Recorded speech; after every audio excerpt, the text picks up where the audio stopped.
All right, thanks everybody for joining us for our March 29th regular Committee of the Whole meeting for the City of Courtenay. I'd like to just start by acknowledging that we are gathering and Zooming on the unceded traditional territory of the Comox First Nation. And in fact, I am personally on the traditional unceded territories of the Klahoose First Nation, so for this meeting. With that, due to the coronavirus COVID-19 emergency, the City of Courtenay, with the authority of Ministerial Order M192, Local Government Meetings and Bylaw Process, COVID-19 Order Number 3, implemented changes to its open council meetings. In the interest of public health and safety, and in accordance with Section 3.1 of Ministerial Order Number 3, M192, in-person attendance by members of the public at council meetings will not be permitted until further notice. Council meetings are presided over by the mayor or acting mayor, with electronic participation by council and staff via live web streaming. And before we get into our meeting, I do just want to comment briefly on Dr. Bonnie Henry's announcement today, the new provincial restrictions that are basically restricting restaurants unless they have, I believe, open patios might be still accepted, but they're closing restaurants as well as any fitness areas. And just want to acknowledge, one, the impact that this is going to have on businesses and restaurants, obviously in Courtenay, but also really the other side of this, which is trying to get a handle on the spike in cases that we have on COVID-19 and sort of that, it seemed like we're going in the right direction and things were loosening up a little bit. So it's certainly disappointing. But again, as we've said for over a year now, we're in this for the long haul. It's a marathon, it's not a race.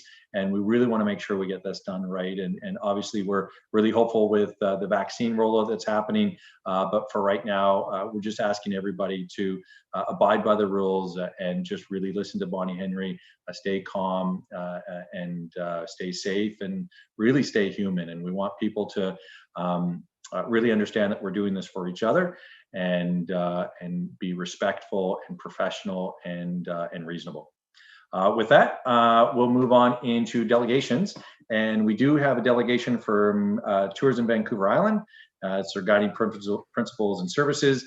And I'll probably just introduce Anthony Everett and let him introduce his crew, but I'll have somebody move and second it if that's all right. Move received. Second. Excellent. Thanks very much for that. And Anthony, I will pass it over to you. Great. Thank you. Thank you, everyone, and good afternoon. Today was another day of difficulty for the tourism industry. I will be touching on that. I'm the president and CEO of Tourism Vancouver Island and proud to be so and do so and work with my team. Today on the line, you have Karen Bannister, who you'll be hearing from, who is doing a lot of work in the Comox Valley currently with our current arrangement there. And I also have Callum Matthews, who is here in case you should have questions that come up from the presentation. Karen will be sharing my presentation and running the slides that I have prepared or we have prepared. Karen's doing that now. And we're proud to have our home office on the Sinequa territory in Nanaimo, where we live, work, and play, and we're grateful to do so. There we go. Okay, thank you. And it's a little awkward, but I'm going to be asking Karen to move things on. Recognizing the fact that this is a delegation and there's a time limit, the presentation, I'm going to try to pull and highlight the most relevant things in the slides before you, but we will be moving fairly quickly. I apologize for that, but I'm trying to be respectful of time, and I want to give Karen enough time to wrap up or bring home all the things we're doing in the Comox Valley and how we're excited to be doing that work currently. I'm going to talk a bit about our people and our approach, and so they're all here. Some of whom are pictured are doing work for us similar to what the work we do in the Comox Valley in the North Island and a few other places on the island. Also, Dino is pictured here, and you'll see him at the end, and he is helping us with visitor servicing in Nanaimo and in the Comox Valley currently. Karen? So we are guided and have done so now for over 60 years as a regional tourism organization. Here's the board of directors. It's a governance policy board, and help us set strategy and then really let us get on with the day-to-day of building the collaborative relationships that we cherish and are so important for tourism. But this group of individuals are business owners or senior staff in businesses, and they represent businesses from one end of our island to the other and the Gulf Islands. Strategic partnerships in tourism are so important. I think you're going to hear a lot from me, and you know, obviously we had new restrictions today for Bonnie Henry. And tourism is very impacted. These organizations are all organizations we work with on a day-to-day basis, meet with weekly, and never has been the collaboration more important or more well, it's both necessary and is happening day to day in our industry as we get through this pandemic and try to work on what recovery will look like. You'll see them all here. I won't identify them individually. And the other group of organizations that we work with on a daily and weekly basis are the Island DMO partners. Again, they stretch from tip to tip. And this isn't to say that we aren't as involved or even more so involved in some cases with communities that don't have a designated DMO. We work with all communities, and that is where our love is, and that's what gets us motivated every day, is to work with the businesses in all our communities. But there's a number of them there. The principles that we've been operating and have been operating under, certainly through the pandemic, but even before, and we really believe what recovery will look like in the years to come, and I do say years. Never has tourism been impacted globally or on the island like we are currently experiencing, and it's going to take years of recovery to get through, to get us back to a place of success. And you'll see the first point there is about recovery. I believe we are still going through a survival period, but we are bringing in strategies of recovery, and I'll talk a little bit more about that. The other part is advocacy work for island businesses, island communities, right through to the provincial government and federally. We have never had greater access than we currently are experiencing with the provincial government. They don't always listen to what we have to say, or they listen, but they might not be able to always activate on what we were saying the business needs are at the time.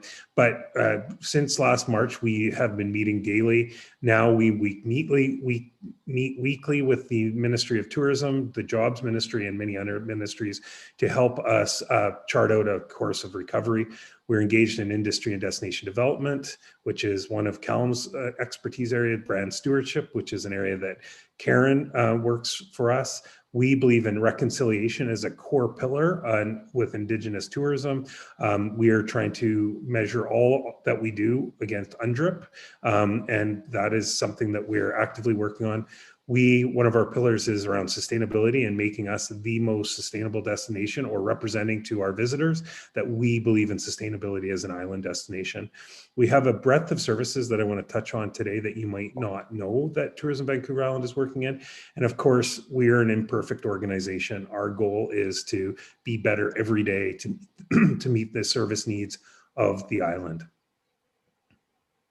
So here are 5 priority areas that the board that we've created last year and we've enhanced this year as we move into a more robust recovery in the year ahead and the years ahead. Go ahead, Karen.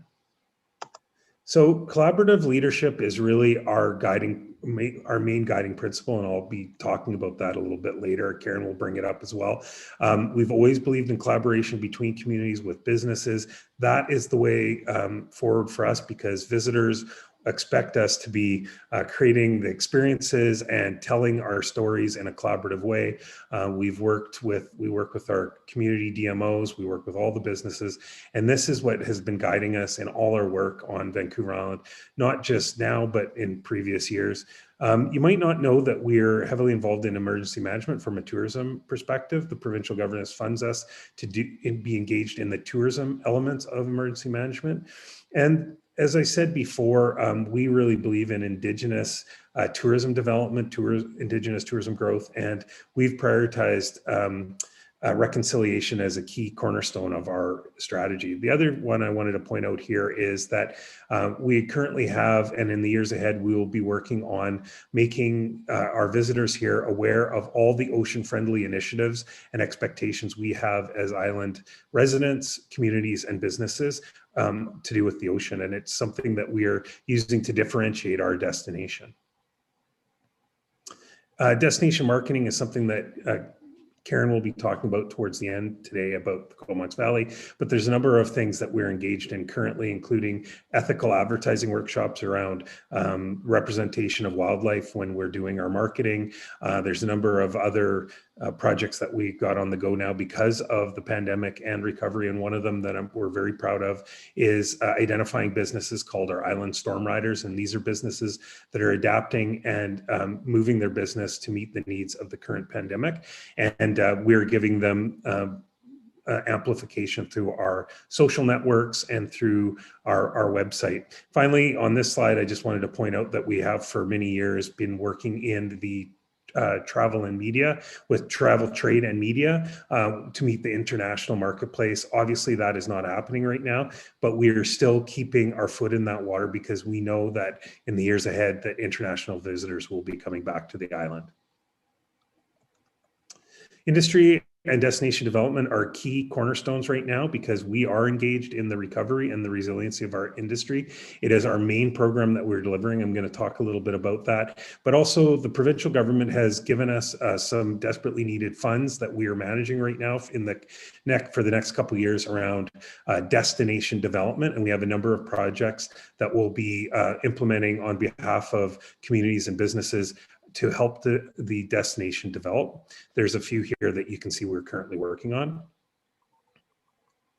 So two of the ones that I want to mention right now is from the part of the provincial recovery strategy is they gave our regional organization $2.3 million in funds that we will be approved by the minister here in the coming weeks. Once we get approval, we have a number of projects that we will be bringing. We did a consultation process with over 200 businesses, stakeholders, and community groups to identify projects that we had created through our destination development planning, and that money needs to be spent in the next 2 years, and that will be part of our recovery mandate.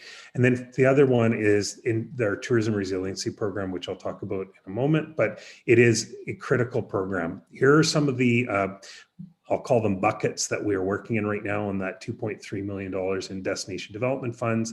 You can see we're working with ICE on a small capitalization partnership with rural communities. We are helping with some trail initiatives, gateway signage, and our ocean friendly, including other issues around labor shortages, et cetera. Destination services is really how we've built out our ability to help communities achieve success.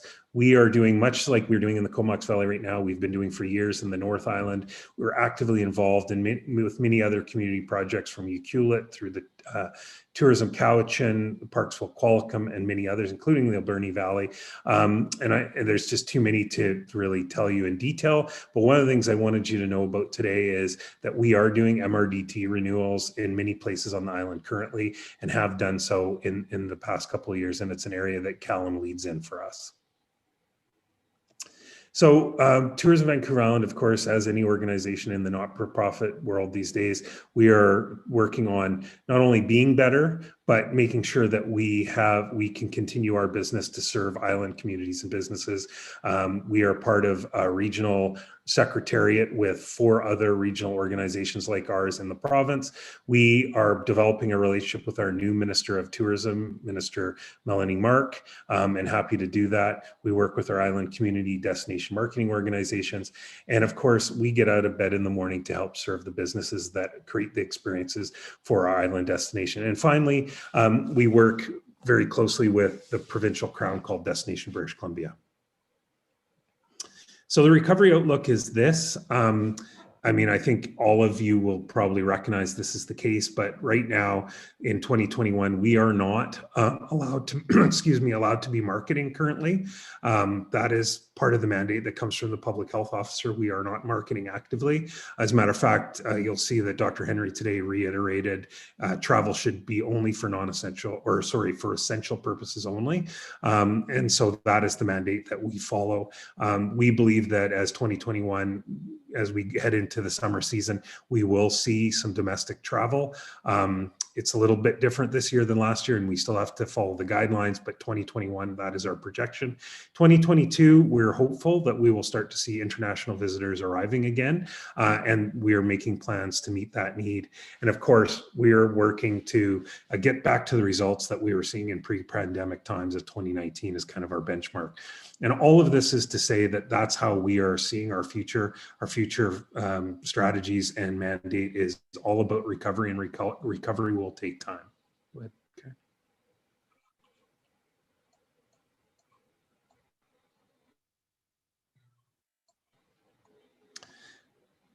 Just a few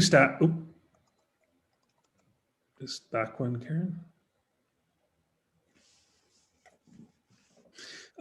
Just a few stats that I wanted to share of the current state of the industry. Early on in the pandemic, we have been talking to our businesses directly.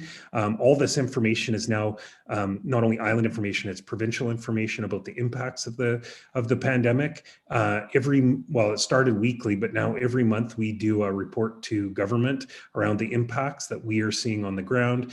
All this is tabulated by a Harvard-trained economist, and we're able to give this information into government to explain what the impacts of business are. Again, I don't want to read each of these, but there's some really telling statistics here. And one of them right off the top is that only 17% of businesses have been operating as usual since the pandemic started. So there is a tremendous impact that the pandemic is having. We know on the island there are places and pockets, what I would call pockets of where businesses are achieving greater success, but overall, many businesses are having a hard time paying bills at the current time. So our Tourism Resiliency Network, and some of you may have already heard me talk about this over the last year, is really what we're engaging right now. We started a partnership because of ICE-T funding, and then we got funds from the Western Diversification, WED, Western Economic Diversification. And provincially, we're delivering this program through the other regional organizations. We are now currently servicing over 700 businesses, and it is helping guide them through. Go ahead to the next slide, Karen. And these are the things that we're doing. We're identifying their needs, and we're really helping advocate and create pathways with program advisors that work with these businesses at every step of the way as they navigate the different programs that are available to them, both provincially, federally, and we have a whole suite of experts that help them with finances, human resourcing, digital supports, and many others. The latest one that you see here is point 6, which is digital supports for business. It's going very well, and we provide hand-on support for those businesses to get them what they need, build Facebook pages, etc. Here's some of the feedback we're receiving. It's going really well. My day-to-day is to try to make sure that this program can live on for another year, both with funds from federal and provincial partners. I expect that this will continue and be the main focus of effort for Tourism Vancouver Island in the years to come, or the year to come.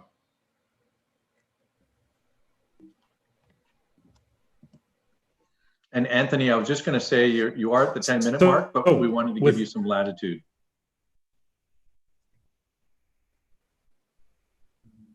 To be quick, and even then I knew I. Don't rush. We want to hear what you have to say, I think. So, Mayor, it's over. Okay, this is the most important. No problem. This is the most important part, and you're going to hear Karen, who will talk a little bit about what we're doing in this area as it relates specifically to the Comox Valley. So over to you, Karen. Thank you. I'll be brief. So as Anthony mentioned, we provide tourism management services where we feel that we can provide that value and overall that we are contributing to a system by making it better through our services. Our Our staff are really committed to the delivery of excellence, and we believe that we have some key differentiators in terms of how we do deliver that excellence. And I just want to walk you through a couple of them and give you a sense of how so far they're applying to Comox Valley and how they might apply, shall we continue this regional approach. The first one is deep and meaningful collaboration, which for us means the opportunity to have conversations with various municipal and First Nations leaders, as well as the businesses themselves, to identify shared objectives and develop opportunities, whether they're marketing campaigns, development initiatives, or consumer or other kinds of corporate messaging to meet those objectives. So we've been working with the City of Nanaimo and Snuneymuxw First Nation for a few years now, and one of the opportunities that we saw was for the development of a Say Such an activity book. Some of you may know Say Such an as Newcastle Island. It's just off the coast of Nanaimo's harbor, a beautiful sacred place. We developed the Say Such an activity book with a Snuneymuxw artist, and Snuneymuxw was the lead on determining what the content was and developing the stories and visuals. And our role was to support and to facilitate and to drive the project forward. Pre-pandemic, we finished the book, but now that we're in the pandemic, Snuneymuxw First Nation will distribute it as the time is right. It's family oriented, so likely that distribution will be through the school board, which would be amazing for our children. We are very committed to the opportunity to demonstrate and share with you the industry standards. Some might say our standards are quite high. Certainly as a marketing professional, I've been accused of that before. But we like to think that when we bring our expertise to the table, what we're doing is elevating up to the industry standards. We also provide, as you could probably guess from all of the work that we are doing at the provincial level, quite a significant amount of contextual information to the communities that we service in terms of what's going on elsewhere. And one of the examples of this is we have done governance work. We do support boards of our CDMOs, our community destination management organizations, to achieve board excellence. And we've done that work in most recently in Tourism Ucluelet, providing them with the stability that they need to continue to be a powerful marketing engine. When the pandemic hit, we had pockets of funding for the Vancouver Island North through the Destination BC, what we call cooperative funding. And because we are business first focused, and we do take our direction and informed decision making from the business level, we decided that the businesses were the ones that needed that the most. And we worked with businesses in the North Island on a video project whereby we provided them and paid for a videographer to come and shoot their sort of 30-second commercial in a way, according to their vision and including their safety message. And that was our way of making sure that we're supporting businesses in the way that makes the most sense for them. Our commitment to sustainability comes out in all of our contracts and all of our development and marketing work as a regional organization. And right now we're committed to the biosphere designation and working with our stakeholders and individuals like yourselves to define biosphere designation as one of our key priorities, which has us aligning our principles as a destination with the Sustainable Development Goals of the United Nations. And so that gives you an example of some of the information and knowledge we can bring forward to any of the work that we're doing with you through the community or otherwise. So we began working on Discover Comox Valley as a tourism brand in January, early January, through a partnership with Comox Valley Economic Development. Because we are committed to deep and meaningful collaboration, we recognize that one of the first pieces we need to achieve was the engagement part and the advice or advice giving on the governance side of things. So we did begin that work in having one-to-one conversations with members of the Destination Management Advisory Committee, which we feel is a very important piece of this. We also have started to engage in bi-weekly meetings with the Chamber of Commerce in the Comox Valley, as well as the Downtown BIAs associations. And that gives us an amazing touch point to collaborate our efforts in bringing, whether it's locals or tourists, to downtown and other area shops, restaurants, and attractions to really boost the economy for the local businesses. Another example of deep collaboration is we have a meeting in the next 2 weeks to talk with Comox Valley Airport. Congratulations to them on the introduction of a direct flight to Toronto. Our opportunity is to align our marketing efforts to support that when we can go into that market. And that meeting will also include Destination Campbell River, because we strongly believe that consumers do not know municipal community boundaries. And if Campbell River gets a visitor, Comox Valley is likely to get that same visitor engaging in a different and supplementary activity. And it benefits everybody when that happens. Industry standards, we worked immediately when we were when we were working on Comox Valley to go through the website, do an audit, and immediately fix images that were not up to our standards in terms of proximity to wildlife or use of vests, wildlife, or safety vests, etc. We also took a look at the visitor center staff at the Comox Valley Visitor Center and made sure that they were trained according to the Destination BC training program. And they're doing ongoing familiarization tours now throughout the businesses and communities in the Comox Valley, and they just finished a Cumberland Day on Tuesday, which is great experience, because when you are a visitor center staff, you need to be able to speak about an experience or about what there is to do from actual knowledge. And some of the other things that we've done is, again, raising up to industry standards on the social media side of things, and we're working to gather new images using local photographers. And finally, we'll just leave with some recommendations in terms of what might look like next steps for our tourism marketing in the Comox Valley. We would love to do a brand and website development exercise, which would engage stakeholders and other leaders in the communities to define what the identity of the Comox Valley is and how we translate that into marketing messaging.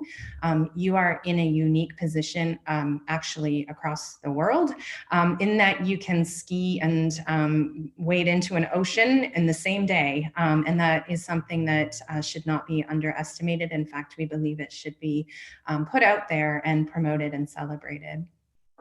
We would like to work on a summer campaign and assets that's what we call images and video to support that campaign.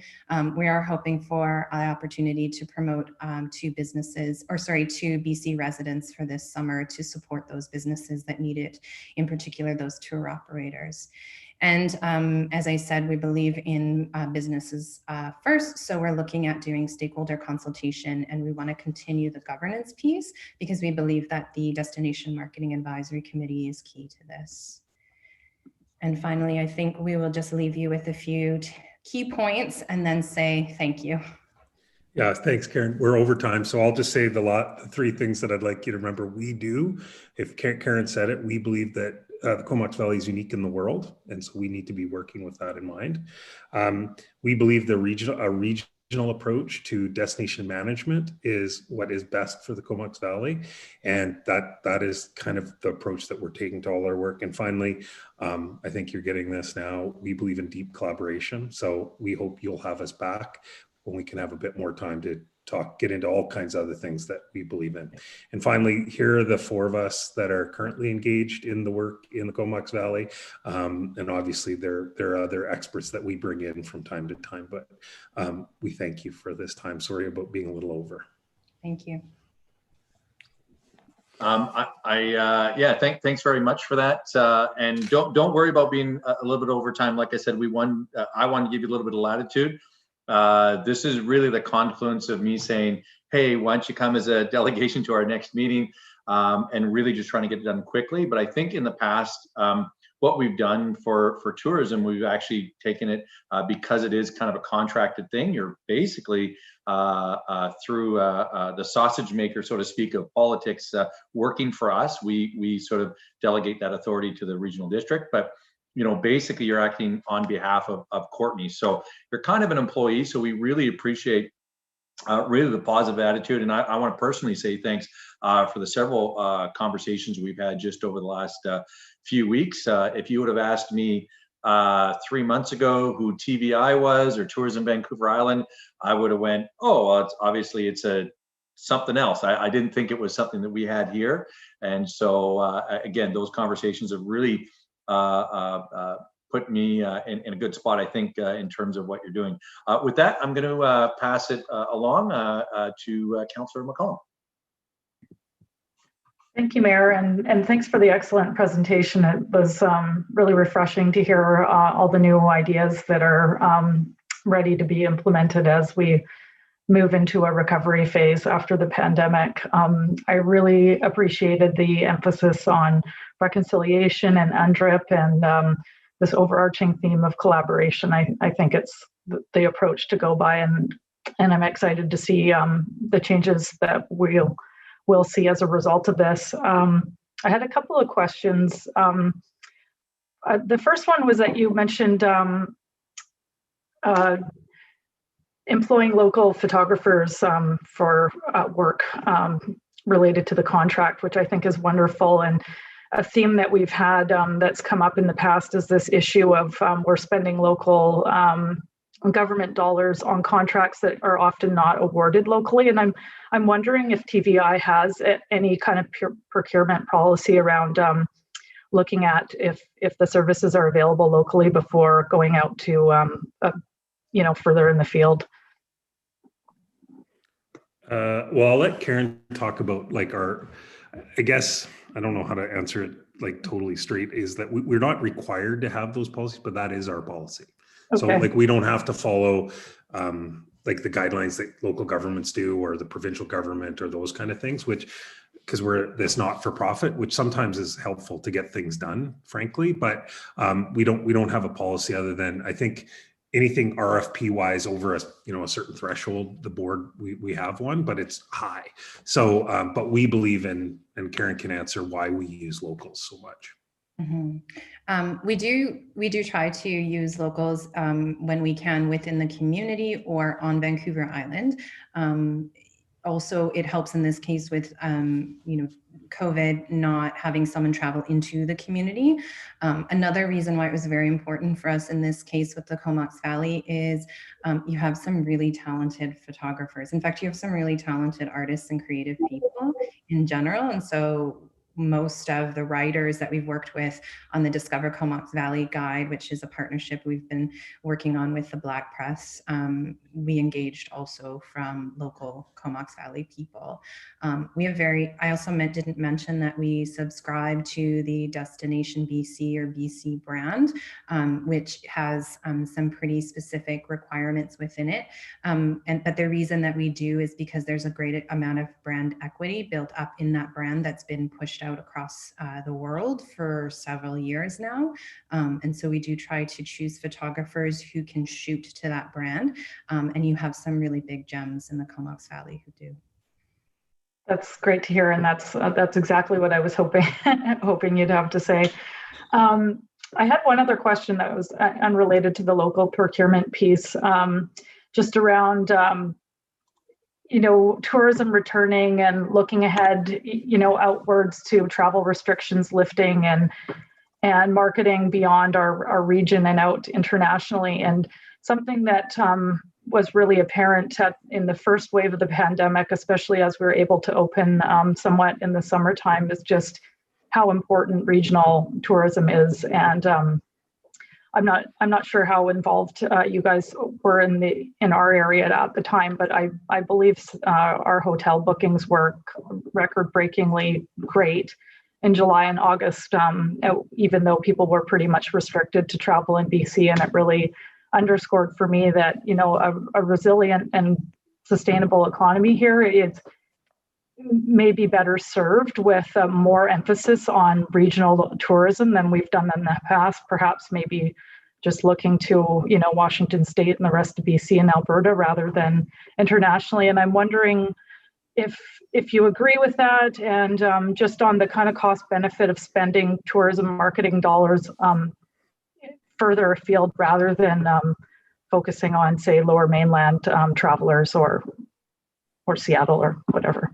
We would say you should only be spending your money on regional, local BC, Alberta.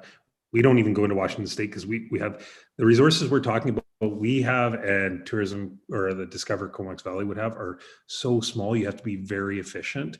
And but having said that, as your island representative, we have resources that we're given to us through Destination British Columbia to help support internationally, but at the local level, that is not what you should be doing, because it's just it's inefficient, and you don't have enough resources for that. So you need to be highlight, and you're 100% right. Business was good, many places on the island, but where the struggle is at the reason people come, which is the experiences they have. There are lots of great places to stay. It's not saying that isn't the case, because people stay in those places, but there are many wonderful experiences here that are having a hard time adjusting, for good reason, to a consumer that's just, I'll say it, local, because there's a number of reasons for that. Canadians don't spend as much on local travel as people from overseas do. So I could go on and on about this topic, but you're 100% right in terms of locally, your local area. You need to be focused, very focused regionally. And when I say that, it's BC and Alberta. Great, that's a great answer. Thanks for answering those. I'll let someone else enter the queue. Thanks. Excellent. Next, we have Councillor Morin. Great, thank you, and thanks so much for the presentation. It was excellent. It was great to see, as Councillor McCollum mentioned, some of your priorities. I think around sustainability as well was great to see. A couple questions. So I think just maybe segueing from what you just talked about with the focus on local tourism, I think we've been told that, first of all, this pandemic is lingering, perhaps long. We were just looking through a lot of the minutes from last year at this time, and when I look back a year ago, we're into what, the third phase, they say, and also different strains of the virus, and we're also being told that this is just the beginning of pandemics. So I think I would think that you're probably looking at that in terms of there's going to be a shift for quite a while in how we do tourism and marketing in that regard. And I guess I'm thinking about, I had to cancel my stay on the other side of the island because of the restrictions. So I ended up going up to Mount Washington. And I think about some of those opportunities to expand outside of the winter months, because it was just hopping up there. I mean, people were being pretty good around their distancing, and obviously it's outdoors, but I know things like snowshoeing and all that kind of stuff was probably busier than ever. People were just happy to get out of their homes and out a few miles out of town. So I guess I was curious about those kind of opportunities and how those are being maybe marketed a bit differently. And also looking at some of the businesses that have been successful, maybe the 17% or 20% that actually are doing better or holding their own, and what are some of the learnings from those businesses that could be passed on. And I know you did talk about having supports to businesses, but I wondered if sort of a peer component was part of that. I think about some of the restaurants and pubs that were already already had good takeout infrastructure, or businesses that, charcuterie boxes as an example are off the charts. So people being able to take away, do an experience, take a really nice meal with them or whatever. So I guess I'm curious about what some of the strategies are around that, and also weaving into that the arts and culture piece, which you also brought up, in terms of not having festivals, not having live theater, not having studio tours in the same way, and what some of the things for arts and culture you see. So it's all sort of part of the same question, but involving, I guess, a few different aspects. And then I have one more question after that. Okay. Well, there's a lot packed into that. So, and honestly, that we could, like, I loved it. I loved your question was excellent, but it's a lot. So I think we'll just cut this down this way, because all that is important, what you asked. But I think the challenge we all have to be mindful of here on the island, and I'm sure you are, all of us are, is that we believe in responsible, mindful travel. So our messaging is around reminding people what expectations are, not just because of the pandemic. We were talking about this long before the pandemic came on us, that we don't want to be a destination like Barcelona or some of these other places that are happening in the world now, Iceland, on it goes. And we're not there yet. We believe everybody can succeed and be profitable, because that's at the end of the day what it's about. But understanding, and that will involve people spending time growing out our seasons. And we have so many things that we work on. Again, it's another presentation on how we're trying to utilize data that we get to move people into shoulder times. And but more importantly, just, we did the same presentation to Cumberland recently, and they saw a huge uptick in people visiting their trails and things last year. And that's something that we are, we're aware of. I don't want to say the wrong thing here, but we just need to tell people to be mindful of where they're visiting. I mean, last year, Tofino, North Island, there were places that people were not being respectful of and having. So that is really like a marketing message. And the other thing, I'll just let Karen respond, but we do have peer-to-peer engagement for businesses and a number of those, so that businesses can help each other adapt. But all the other stuff you asked, I could fill in, but I'll just leave it with Karen to wrap this up. Yeah, we have a lot of opportunity within the Tourism Resiliency Program for peer-to-peer. We do community forums, which brings together types of businesses to have conversations together on a Zoom call, where they share ideas and learnings together. And that has been really beneficial for many. We also, speaking from the Comox Valley contract and the work that we've done thus far, have had a meeting with the Comox Valley Art Council, understand that there's, the desire there to try to see what can be built out around artisan tours, even in the COVID context. And I think there we're really well staffed within the Tourism Resiliency Program to provide that, because one of the components is health and safety.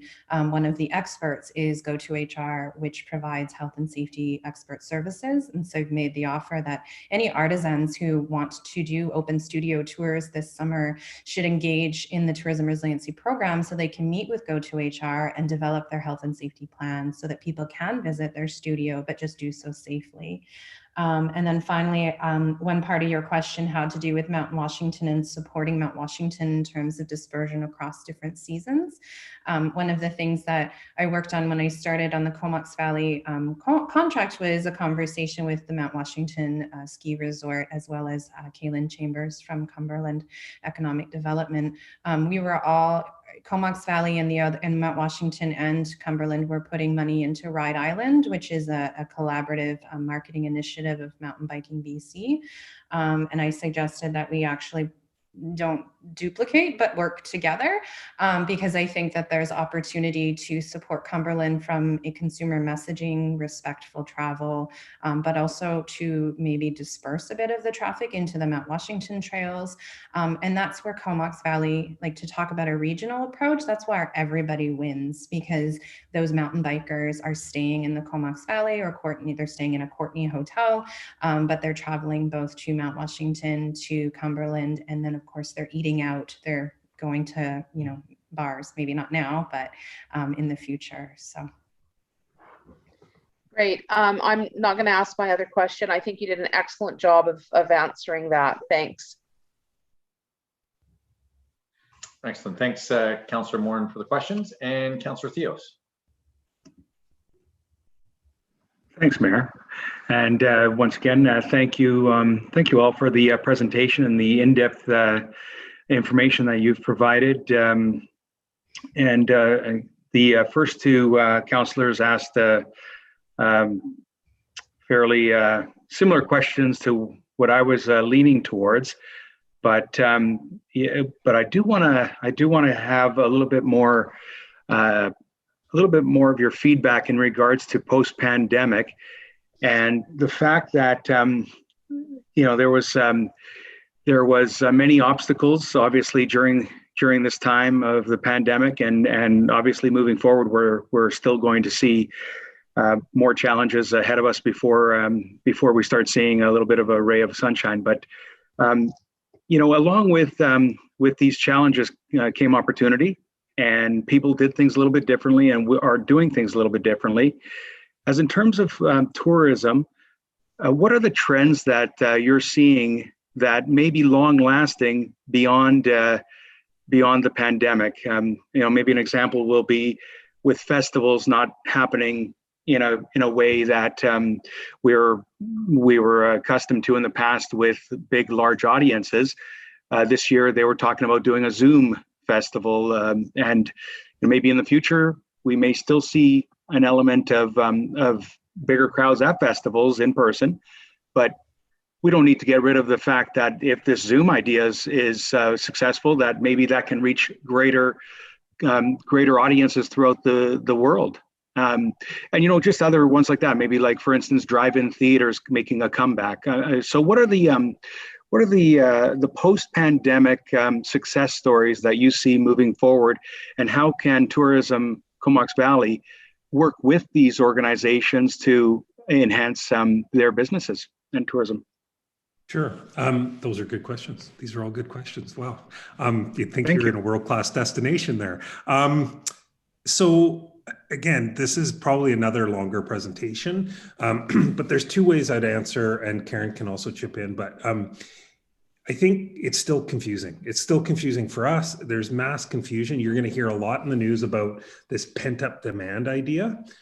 I'm not so sure about that, because there's still a lot of people that are uncomfortable with travel and those kind of things. So this is going to be a moving target in the next little while. I really feel, and I think you're quite right. There are things that are going to change, and there are some things that aren't going to be great in the change, but there's going to be things that are good. And one of the things that I think that we're already seeing, and I know this sounds like, when people talk about collaboration, I think you can tune that out, but I really mean it at the business to business level.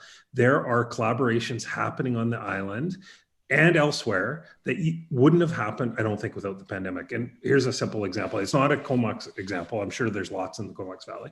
But one would be Tally-Ho, the horse-drawn carriages in Victoria. They worked with the local cidery there to come up with a way to take their horses and take people around the property that does the cidery. So they came up with an approach that had them both working together. They never worked together before, to provide an experience that was collaborative between, so the horses could be working and the people are experiencing cider for the first time. It's sea cider. And that wouldn't have happened as one example.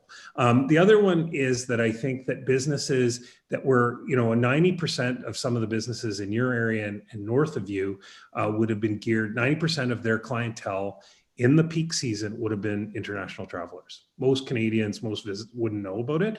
And because of this pandemic, they've had to shift the booking windows and how you book that trip. So a traditional, like you're going on a kayak trip, an international visitor would expect that to be 5 to 7 days and priced accordingly. And it's just,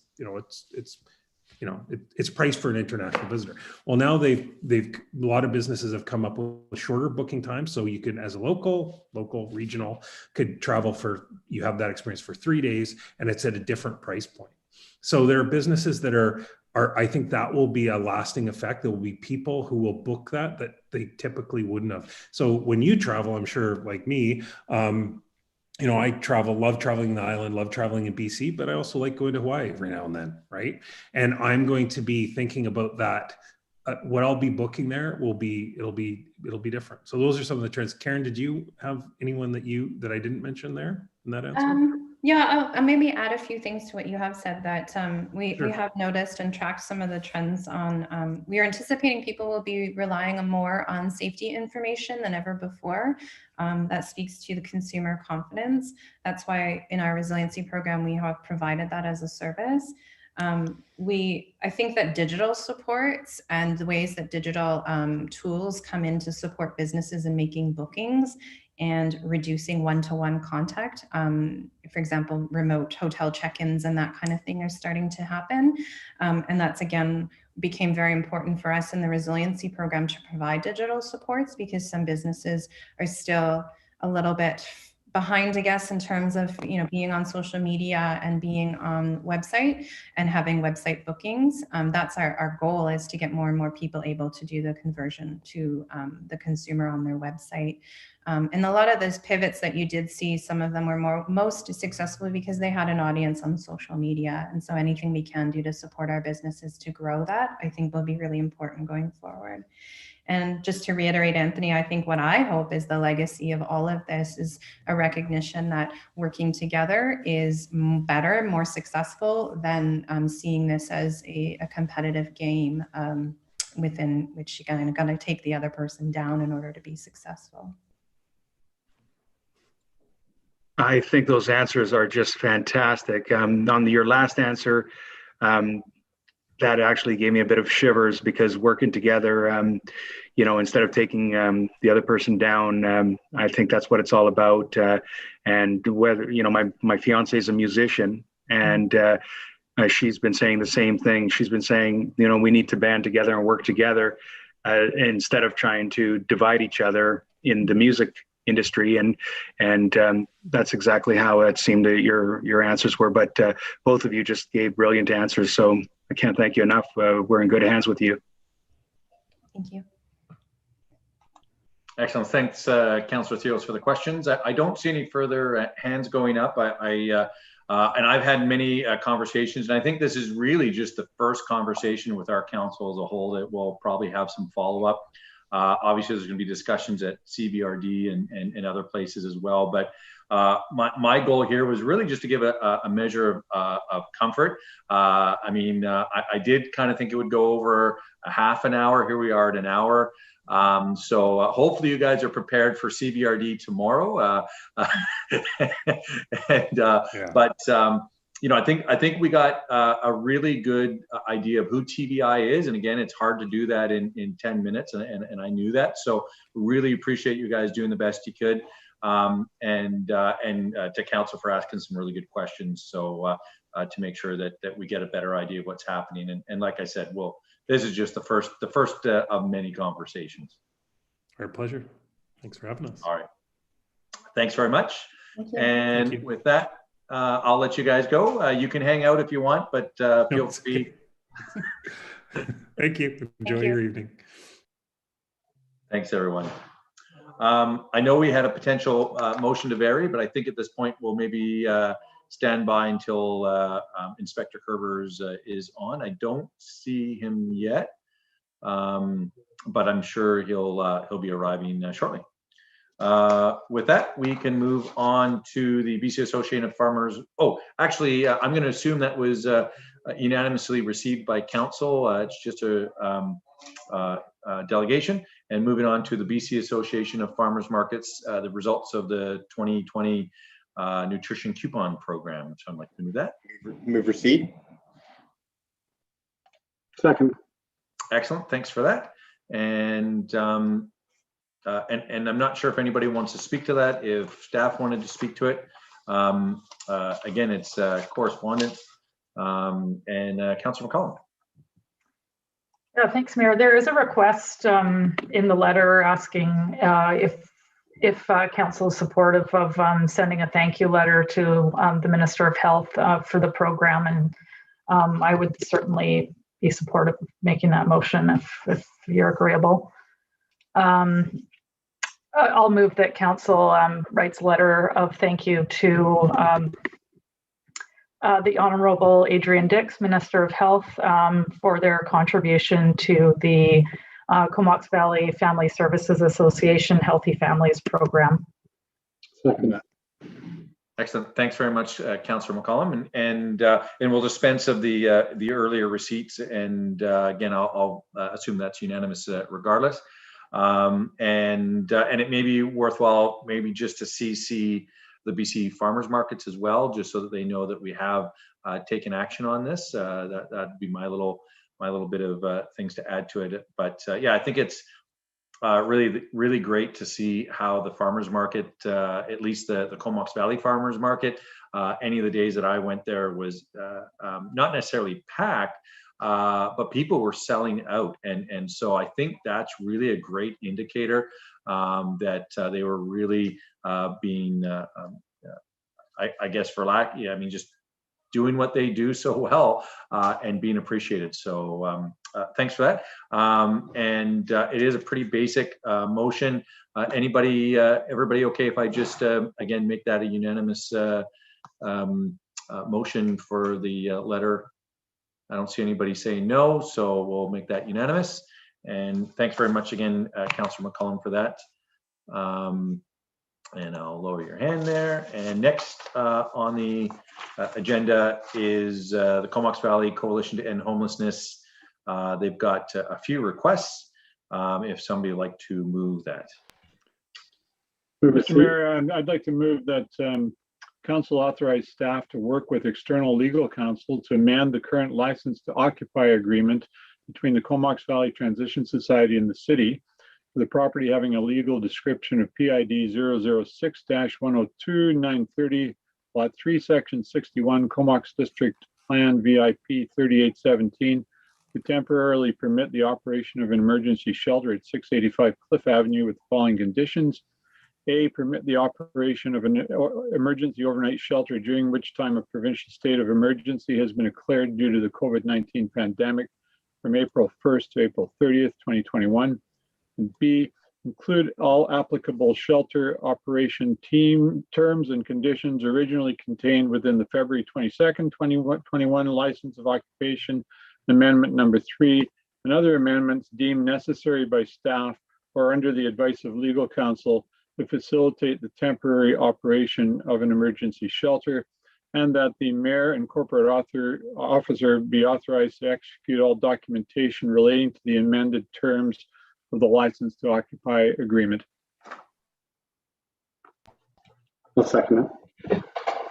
Thanks very much. And I'll pass it over to staff. Trevor Kushner. Mayor, I'll pass this over to Kate O'Connell to summarize her recent discussions with the coalition.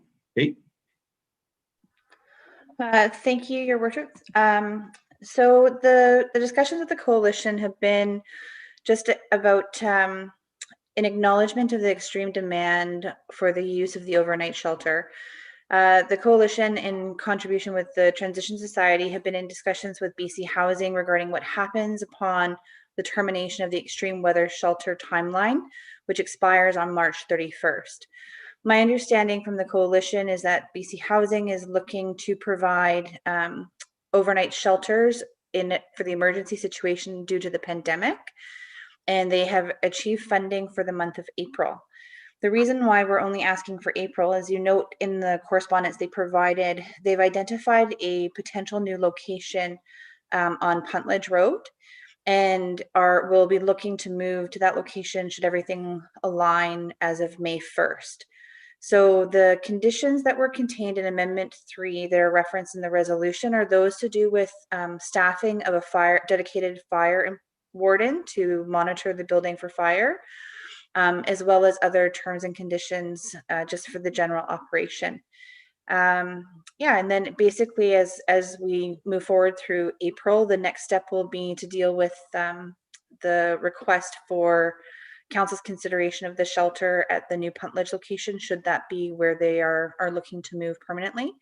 And I would imagine I'd be coming back with another staff report on any requirements that would be needed to be satisfied prior to Council's consideration of the request regarding the new location. So the resolution tonight is just to get them in the right standing, recognizing that the 31st is the expiration of their current agreement, to allow me to draft it without having to come back to council. Then the next step will be looking at what is a possible at the Puntledge location and what would be required on behalf of the Coalition Society to run a shelter there, should council be supportive of the idea. All right, thanks very much. Really appreciate that. And with that, we do have a couple of questions, so I'll pass it over to Councillor Hillian. Thank you, Mayor, and thanks very much to staff for the work involved in this. I believe this is an important step to take, but I know it comes at some cost. And as council and staff will be aware, we have had a number of concerns related to congregations of people, both directly at the shelter parking lot and also in some of the businesses nearby in recent days. And I'm just wondering if staff have any feedback on discussions with the coalition in relation to those concerns. I certainly support the move to a more permanent location, and I think the area suggested is eminently more suitable. But I'm just wondering if staff can let us know what sort of dialogue is going on with regards to the concerns that have been expressed in recent days by local business. Thank you, Councillor Hillian, for your question. So you are correct. We have been receiving an increasing number of concerns regarding the activities in the parking lot and surrounding the Connect Warming Center. Some by people who are working in those local businesses and parking, and some by the local business owners themselves. Essentially, we've maintained the lines of communication open with the Transition Society and the Coalition, and have had very good responses from them. My understanding from the Transition Society is that each morning when the staff come on site, in addition with the clients, they go and sweep the area for any local debris or any debris left. My understanding is there were some accumulation over the weekend, but as soon as the Transition Society was notified, they addressed the issue right away. They are making every effort right now to be the best neighbors they possibly can within their control. So I ask for everyone's patience and understanding, but if there are any issues that arise, please don't hesitate to contact the RCMP in the event of emergency, or bylaw@courtney.ca in the case of any bylaw infractions, and we'll do our best to remedy the issues as quickly as possible. Thank you, much appreciated. Yeah, and just you know, when actually it was Councillor Cole Hamilton had brought to my attention on Saturday, and I did talk with Heather Ney about the incident that happened then. And when I talked to her shortly or somewhere around noon, you know, she had already contacted the RCMP. So again, they are doing their best to stay on top of it and reacting. And when I talked to Heather, she said that she does plan to do a bit of a goodwill tour and talk to the local business owners as well, who, as you can imagine, are getting a little bit frustrated under the circumstances. So, but again, they're doing what they can, I think, at this moment in time. With that, Councillor McCollum. Thanks, Mayor. Yeah, I just had a question about one of the points that's raised in the letter with regards to the potential new site over on Puntledge Road, and it mentions that it's not currently zoned for overnight stays, and that we have the ability to override that during the duration of the pandemic. And I'm just wondering if staff can elaborate on it, whether or not that's correct, and what exactly that would look like. Thank you, Councillor McCollum. That's an excellent question. This is something that I had anticipated and had reached out to external counsel on.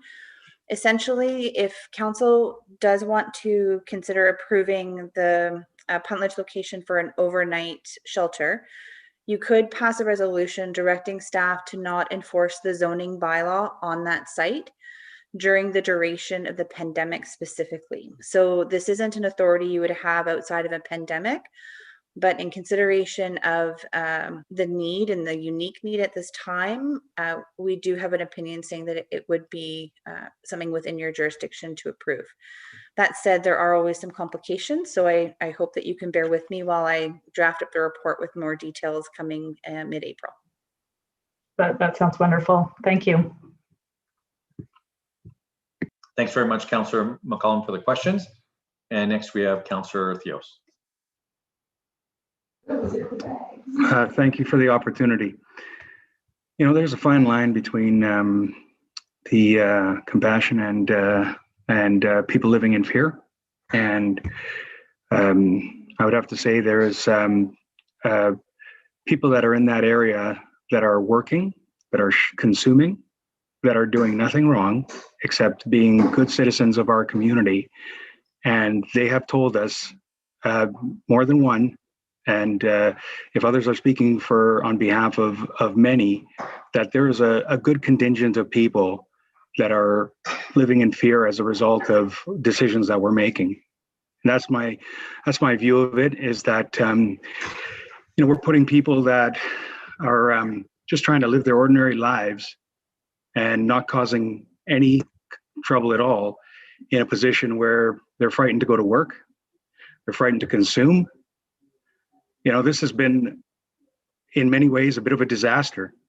And I'm talking about being realistic here, because again, I even know people, as I was talking to the mayor earlier, I know someone that's actually going to the warming center that has mental health issues, and I am grateful that he has a place to go to, but even he's in fear of being in that warming center. He's been beaten up, and he's been ripped off and robbed there, punched in the face, and I'm hearing stories that are just very, very disappointing, and I'm wondering what kind of element of people, other than the few that are there with the mental health, that the province should be taking care of in a much better way than putting them in a position that they're socializing with others that have criminal element and others that are addicted to drugs.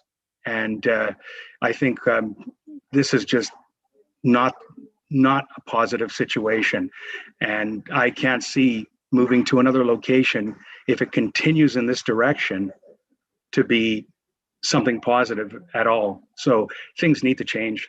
And I'm skeptical of whether that I can even support this right now. Thanks, Councillor Theos, and I know you and I have spoken about this in the past, and I think one of the positives I see with the Connect Center, and this is the feedback given from a variety of people, including business owners, is that it has had obviously a positive effect in terms of being able to provide that treatment, of that continuum of treatment that otherwise wouldn't be available with people who can help them work through addictions, mental health issues. And unfortunately, I think, the criminal element of it is always going to be there regardless of where the location is, whether it's under a bridge that's more out of sight or in a place that's, obviously more visible. But like I said, getting that first step of supports, I think, has been critical for the Homelessness Coalition. And I see Kate putting her hand up. Sorry, Mayor Wells. Councillor Theos, in addition, your concerns are very valid and very true. Just to make Council aware and the public aware, I'm currently working with the coalition, the regional district, to apply for funding under the Strengthening Communities Grant Program. And this will include increased wraparound services for those who are experiencing homelessness and struggling with issues such as mental health and drug and alcohol addiction. We'll see if with pending approval of the grant application, we'll see increased funding coming into the region to help with cleanup efforts on a more regular basis. Also, some training capacity building for staff, council, politicians, and members of the public, and some public information materials as well. So the grant application deadline is April 16th, and we're working hard to get to that deadline, and Council will see a report shortly thereafter requesting a resolution of support for the grant application. You'll have more information at that time. So that should be coming around the end of April to Council. Thank you, Kate. That's good to hear. And as I mentioned to you previously, Councillor Theos, I have been speaking with other mayors around Vancouver Island of municipalities of similar sizes to really try to create a bit of an organization and that unified voice, not unlike the urban cities mayors, but unfortunately, you have to be big like Victoria or Vancouver. We're just too small for that one. But when you look at our communities, we are really the heart of the Comox Valley. We might only have, just north of 25,000 people, but we're really supporting 75,000 people in our or so in our community, and that's where the challenge comes in for sure. So with that, Councillor Hillian. Okay. Oh, sorry. I was going to ask if I could have a bit of a follow-up since it's in regards to that point that you were making, Mayor, if that's okay. Yeah, absolutely. Oh, thank you, Mayor.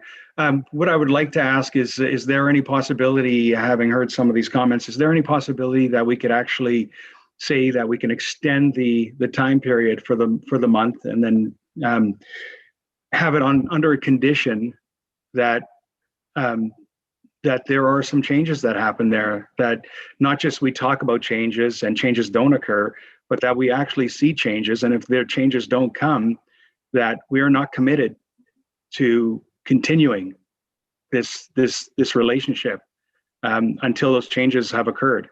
That is something that I could actually, accept and work with. But just a free for all of saying, okay, we're talking about changes, but we're not going to hold you accountable for any changes. So what I would be able to support something along the lines where there's conditions that improvements have been made, actual improvements. So I guess, one of the things, Councillor Theos, is really being able to articulate what those improvements are, and really the metrics that's going to be measured, because I see that is a potential difficulty here, especially given the short timeline. But maybe while you're thinking about that, I'll pass the floor over to Councillor Hillian, and with that, Councillor Hillian, the floor is yours. Thank you, Mayor. I did want to respond to some of the comments. First of all, I certainly don't take any issue with the concern for people who are just going about their regular business and do not feel comfortable being accosted on the way to their car, or having other indignities heaped upon them when they're going about their normal everyday business.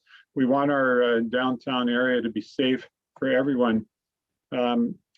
So I believe that whether people have, whatever challenges people have, they are accountable for their own behavior, and they should be ruthlessly prosecuted and policed if they're behaving in a way that harms others.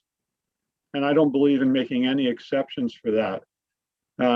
Having said that, I will have some questions for Inspector Curvers when we hear his report about policing times, because we have had some concerns expressed by businesses in relation to that.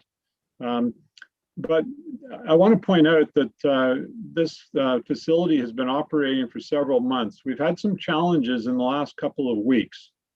We've had a report from our Director of Corporate Support Services saying that these issues have been discussed with the Transition Society that's managing the program, and they're taking steps to address things that are within their control. I think it's incumbent upon us to allow that process to carry forward and not cut and run at the first sign of challenges, dealing with an admittedly incredibly difficult problem to resolve. But we have people like the Director of the Transition Society doing overnight shifts down there from time to time in order to make this program happen. And I believe that the human capital and the effort that's being put in by people in our community deserves to be supported by this council to the extent that we can, not at any price, but with the assurance that we do whatever we can to provide the additional supports, including policing and bylaw, that brings about improved behavior by some of those people making use of the services or coming around and causing these difficulties. And I think that the proposal that's been made does involve a significant move away from the center of downtown into an area that is less frequented on a day-to-day basis, perhaps has more space available. So I think there are efforts being made to improve the situation. And I would encourage council to support those efforts and work through this, even though we're in a rough patch right now. Thanks very much.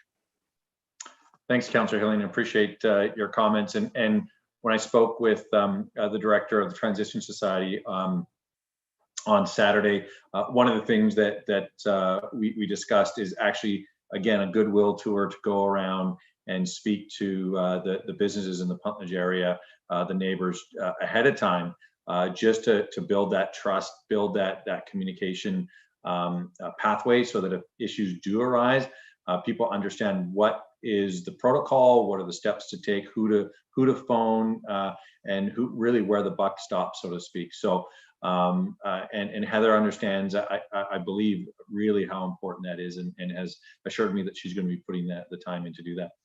Kate, I saw that you put your hand up, so. Sorry, thank you, Your Worship. Councillor Theos, in addition, tonight's motion is just to extend the current location for the month, which is intended to get us a bit of time to figure out any of the details before council considers the request regarding the Puntledge location. So council isn't making the decision on permitting an overnight shelter to take place at the Puntledge location at this time, and that's something that you'll be able to consider in the near future. Thanks very much, Kate, for that clarification. And Councillor Moore. Thank you. Councillor Hillian said very eloquently basically what I was going to say, and that is that we were pleasantly surprised, I think, when the downtown business folks were telling us how much things had improved downtown over the last several months. They made a point of telling us that. I think this has coincided with having some overnight aspects, that maybe some bugs weren't worked out, and also the opportunistic situation that happens with folks who are wanting to harm others in various ways, either with violence or theft or and those folks absolutely need to be dealt with for sure. But I also had the opportunity to speak with a couple of the frontline people who are working down there, and they were saying just how incredibly pleased they were with some of the outcomes they were seeing. They were giving me some individual stories of people who had never been in treatment, who had made the decision to do that, getting resources for mental health, getting into some housing, things like that. So I think that we don't want to excuse any of the harmful things that are happening, and we need to deal with that.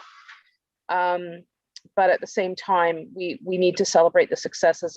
And I think when people have their heads down working so much, maybe they're not communicating those positive outcomes as well as they could. And maybe that's something that we could get from the Coalition of Transition Society, you know, obviously with permission because of confidentiality, but just to show that there are some really positive outcomes taking place. I think my final piece, and I think Inspector Curvers would be able to back this up, is that out of all the folks who are struggling with mental health, addiction, homelessness, it's quite a small percentage of those folks that are usually the real prolific people who are causing trouble. And I remember when I worked with youth, it was the case there as well, that there were about 6 very active misbehaving youth in the community who were doing a lot of the crimes, but yet people would paint everyone with the same brush. So I just would hope that we would, you know, consider that. Thank you. Thanks very much, Councillor Moore. And I think, I mean, and we'll be hearing from Inspector Curvers momentarily, but, you know, I mean, you know, one of the terms that he's used on a regular basis is those prolific offenders, and how basically, you know, a single individual, as Councillor Moore said, can be causing a lot of the frustration. And in fact, I believe on Saturday, with my discussion with Heather, that issue in and of itself was a single individual. And we're going to have single individuals that are doing things that are going to cause grief and and stress for those around them. And again, to the best of our ability, making sure that we are contacting the RCMP when appropriate, contacting bylaw when appropriate, and making sure that we are reporting these incidents so that we can move forward. Absolutely. So with that, I don't see any further questions or comments, and a motion has been made. So I'm going to poll council now, starting with Councillor Cole-Hamilton.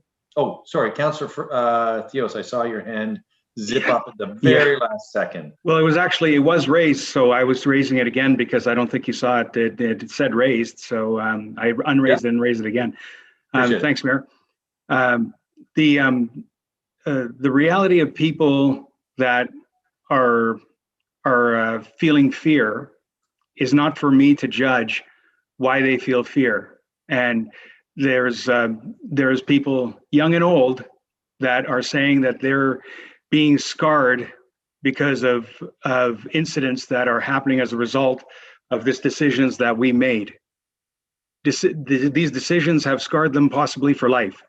And if you don't believe me, then have a good conversation with some of those people, and then you can find out just how deep this trauma is for people that are just trying to work and trying to consume, and how they're just living in this terror. So you could talk about success stories, but to me, all the one person that is feeling so much fear that it sticks with them for life, all those success stories that you're talking about are negated.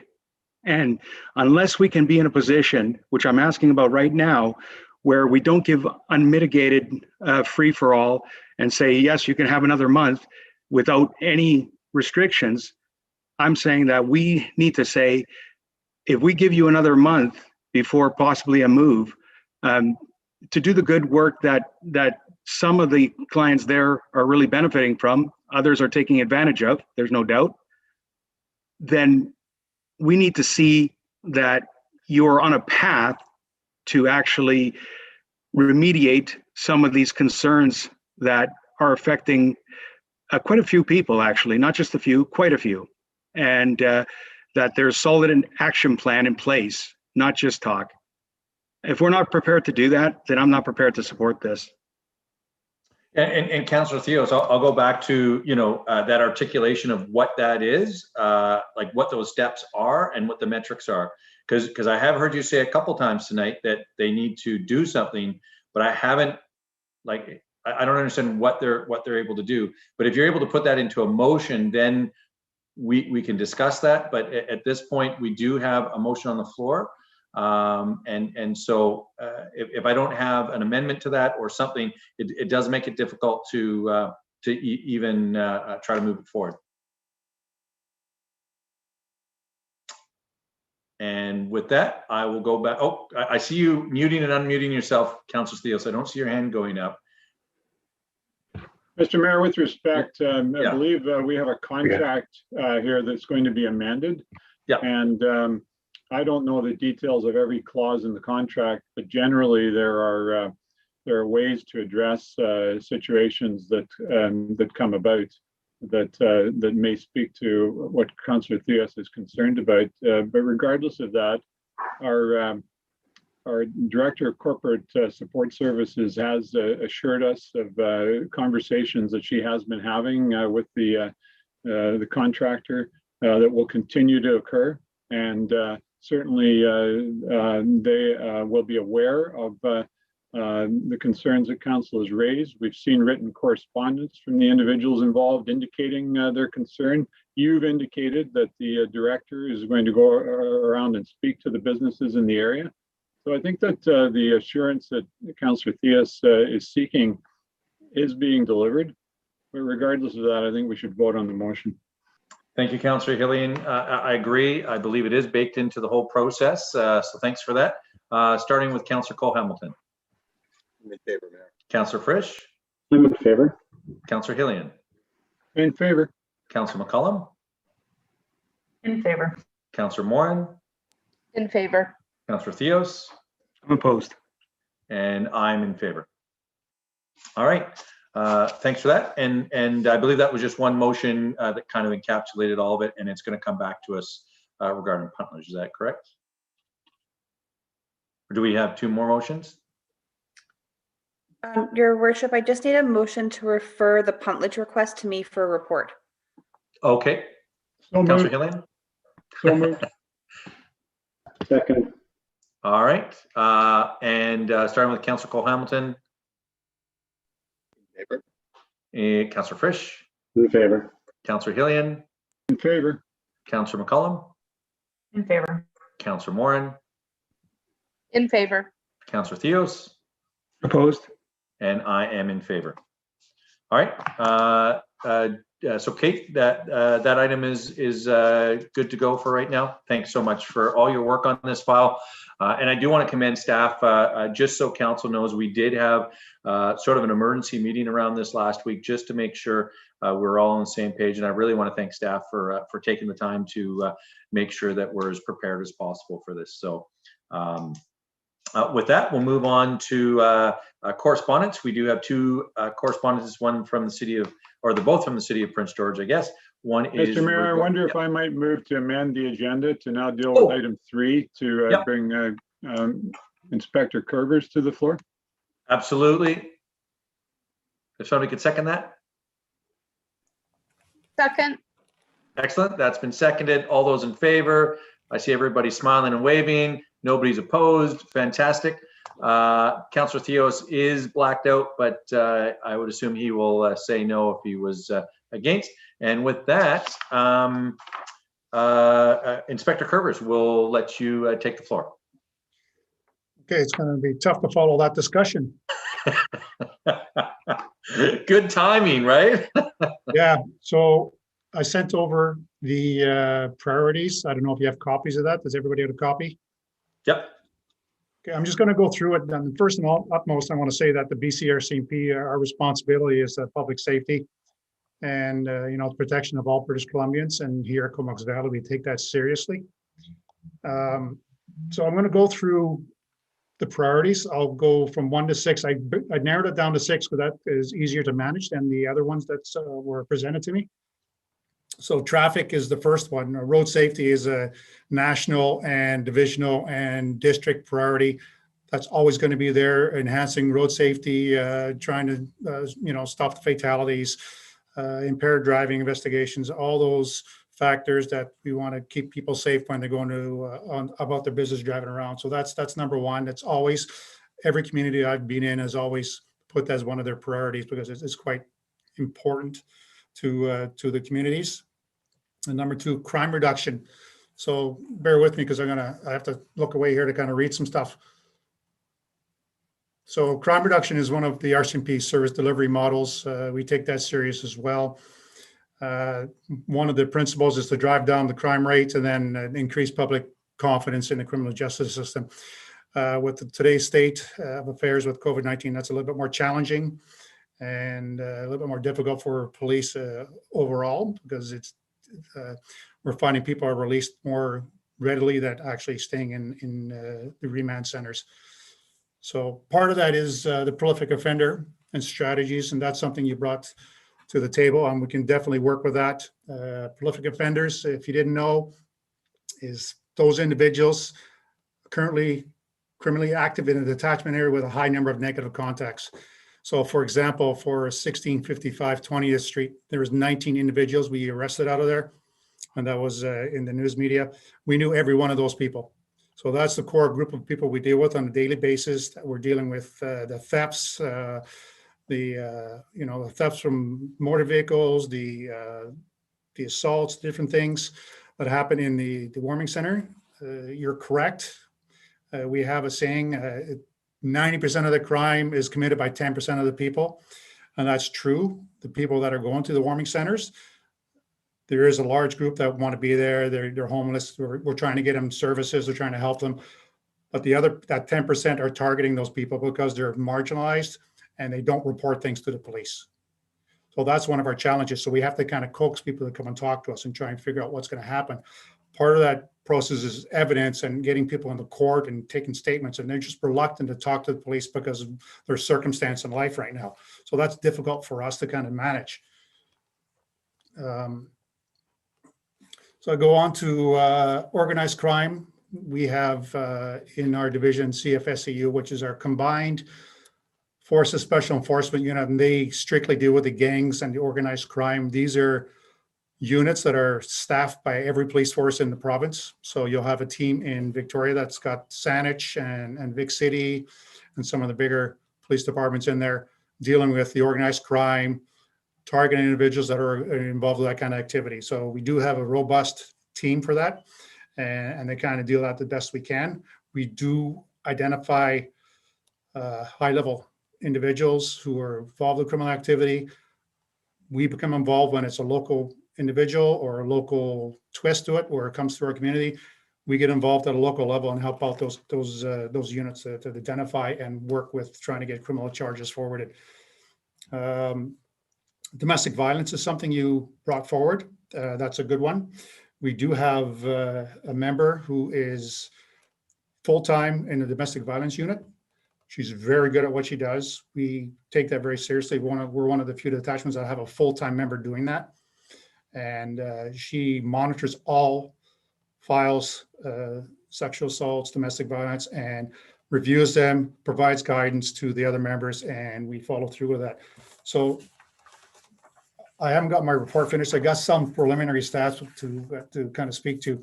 So just for the last 3 months, I'll go to 2021, so January, February, March. For an assault, for January, we had 37 files.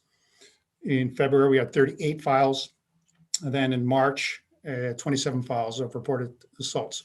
These are things that are taking our priority 1 and 2 calls. So these things we have to deal with immediately. We can't let those sit, and we have to kind of deal with those. Likewise, sexual offenses, we had 8 in January, 7 in February, and 14 in March. So it is significant. They're out there.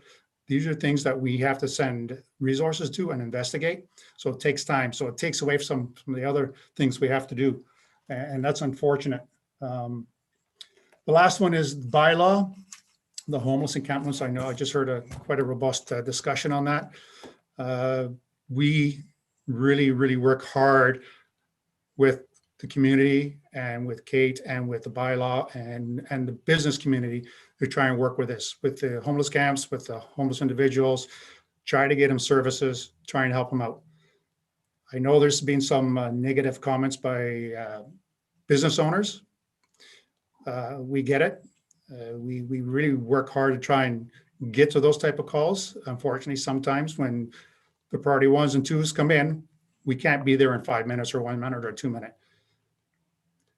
Our bike unit is doing a fantastic job trying to manage this. It's an overwhelming task for them because they have other priorities. They have the islands and other communities they have to be in. And we, I just want to reiterate, we work really hard to try and manage those things. And the warming center is a positive because people are there, and it's taken away from that library component and put them in a spot where we can manage them and talk to them. And we're getting good support from the workers and even the people in there. They don't mind us coming in there and talking to them. So we kind of deal with that. Again, it's that core group of people that we have to deal with, that we have to manage all the time. And I use breach charges as an example. We have to collect at least a dozen. If people are put on conditions by the courts not to go somewhere, not to consume, not to do this, we breach them and we arrest them. But in our office, they'll come to a jail JP hearing and they're released on those conditions. And then we have to breach them again. And before Crown Counsel or the courts will pay attention to that again, we have to do a whole lot of breach charges. They won't just look at one. They have to be stacked up deep. And then we manage it that way. So that's kind of some of the problems we have. So just to give you an example of, I'm kind of going back a little bit here. So VAWARE, which is violence against women in relationships, they put a very good explanation of what domestic violence is. Any physical or sexual or the threat of physical or sexual assault against a current or former intimate partner, whether or not they are legally married or living together at the time of the assault or threat. Domestic violence also includes offenses other than physical or sexual assault, such as criminal harassment, threatening, or mischief, where there is a reasonable basis to conclude that the act was done. So what that means is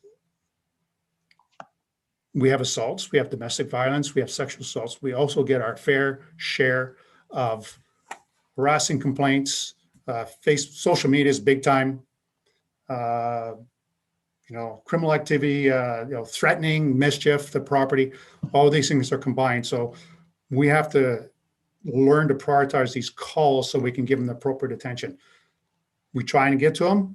Sometimes there's a little bit of delay, and that's what our dispatchers do. They're trained to screen those calls, so we can get them in a reasonable order. So that's kind of my talk. I know you had some discussions on some of these points, so I guess I can open up the questions. Excellent. Thanks very much, Inspector Curvers. And I think it does speak volumes when we have the officer in charge saying positive things about the Connect Center. And I think that really reinforces for me the power that it has. And again, if we look at obviously individual issues, I know especially recently and obviously absolutely shocking and horrifying having somebody attacking people with a hammer on trails and remote areas of the community. But again, going back to the RCMP and their ability to focus in and have results very quickly. So I want to thank the RCMP for taking care of that and reassure our community that things are going to happen, but when they do, make sure that you're reporting it, whether it's a theft, but obviously if it's anything more like assault or those kinds of things, verbal threats, those kinds of things really need to be reported, because if I find out about it and I go to Inspector Curvers, he's going to look and he's going to see how many times they've been called about that. And if they haven't been called, it's really hard for them to take action. So again, big thanks for the work you guys are doing. It is much appreciated. Yeah. Sorry to interrupt. I just want a bit of a positive from our side. Like we've had a number of robberies and violent robberies. We're at 100%. We've arrested every one of those individuals and they're in custody. The Mex, the one up on Comox on Anderton, actually that was like Courtney side, I think. That individual, the hammer, the other, there's a couple others I can't think off the top of my head, but we're shooting 100%. We have a very good plainclothes and general duty team here that takes those things seriously, and we work hard to put these people in answer for their crimes. Excellent. Thanks so much. And again, I think when it is very focused, and I don't want to say it's easy by any stretch of the imagination, but in comparison to dealing with mental health and addictions, and then really those that are preying on those folks, that's a much tougher nut. But really want to say thanks again. The feedback about the community policing downtown and around in the community. Obviously, it'd be great if we could have an officer on every corner 24/7. But I think given the resources that we have, you guys are doing a fantastic job. And again, I think at the end of the day, we want to really encourage people that if they are experiencing any issues, if they see something suspicious, please make sure if it's not an emergency, you don't have to dial 911. You can call the non-emergency line, and in fact, there is the online submission tool now as well. So I think those are great ways for people to get that information into the RCMP's hand. And with that, I'll pass the floor over to Councillor Morton. Great, thank you, Mayor, and thank you for the report and for all your good work. I know that it's really challenging when we have these high profile incidents that happen. Just as kind of an observation from someone who's been here 57 years, we've had violent crime in this community over that time. The first crime I remember was a friend of mine who was 13 at the time, who was taken up the logging road and quite viciously sexually assaulted and then dropped back off. I had 3 people in my grad class who were murdered. So these violent crimes occur. And as our community grows, unfortunately, along with that often comes more issues. And then of course we have all the other social issues on top of that, we don't get enough support from. Local governments don't get the support that we need to help address these social issues. So I think it's sad, but it's important to, I think, consider those things, that crime is always with us, and violent crime, unfortunately, does really hit us emotionally. Obviously, we're horrified by violent crime and people in our community who are victimized in that way. So I think it's important to recognize that, but also to know from someone who's been here many, many years. And I know Councillor Hillian has been here a long time as well. And there have been these crimes throughout time.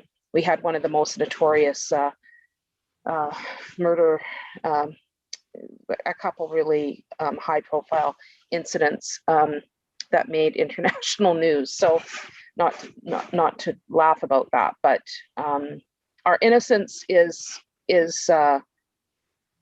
dissipates as we grow. Having said that, I wanted to just talk about the folks who are victimized, and particularly the folks that we've heard from in the downtown area recently. And I know that the RCMP, when those incidents are reported, you have great people who come out and help link those people to victim services. And I just wanted to make mention of that, because nobody should feel like they are traumatized with no support. And even if you're not wanting to report something for other reasons, even if you report it so that you can get some support for the trauma that's been caused to you, I think is important. And I just wondered if Inspector Curvers, if you could just touch on that a little bit, and what that process would be if people reported a crime against them, that they were eligible for those victim services. No, absolutely. Every investigation we initiate and start, we offer individuals victim services. So we have 2 fantastic ladies that work out of this building that are at a moment's notice, they'll come out and deal with scenarios, any type of scenario. And they help us tremendously with that aspect of the investigation. And they stay with individuals for long periods of time, long after we're gone, dealing with emotional and referral services, and try and get them set up and that process. So every file that has that kind of aspect to it, we offer that to individuals if they want victim services or not. That's a reporting requirement for the RCMP. And it has to say that they actually declined victim services. If they say yes, then we're all in. And it's up to the individual to take that offer. We offer it to them, and then they can say yes or no. So it is there. We work very well with our victim services. They're, like I say, I can't talk enough about them. They're 2 fantastic ladies, do a fantastic job for us. And the other thing I would add is that there doesn't have to be a conviction for people to receive those services, and there's free counseling and all kinds of other things available. So thanks. Yes. Yeah. Thanks very much for sharing, Councillor Morin. And I think it is really important to know that there's a lot going on in our community, but the RCMP are really there and are set up to provide the supports that are required. And again, it's probably that record that I'll probably keep repeating, which is, so many incidents, I think, go unreported or don't make it to the RCMP. And so people who need those services to help deal with the incident and move forward might not have that, be afforded that opportunity. So thanks again, Councillor Morin. And next, Councillor Cole Hamilton, you have the floor. Yeah, thank you, Mayor. And thank you, Inspector Curvers. I wanted to ask a question about the online reporting tool. Yes. I've spoken to people in downtown businesses who are occasionally concern to report via phone because if there's someone in their store who's making them uncomfortable, acting in a manner that makes them feel that way, that obviously speaking about it on the phone is something that could incite that person to or agitate them. The online tool, would that be appropriate to use if a person is feeling unsafe? And I guess my second question would be, what is the response time like for that as compared to just traditional 911 if you're feeling unsafe? Well, if you're feeling unsafe, I would suggest you call 911, and then you'll get, you got to just say the right things, that I fear for my life, I'm nervous, whatever circumstances there are, that'll get our attention, and we'll get our dispatcher's attention, and we'll respond to that. The online tool is more for afterwards reporting if it's not that urgent. There's more of the priority 3, 4 calls where they don't need immediate police attention.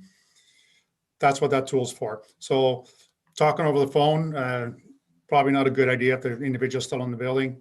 You can do it online, but that would be after the fact. And then after the fact, it's not going to help us because typically people go about the business and they get to it like a half hour later or an hour later.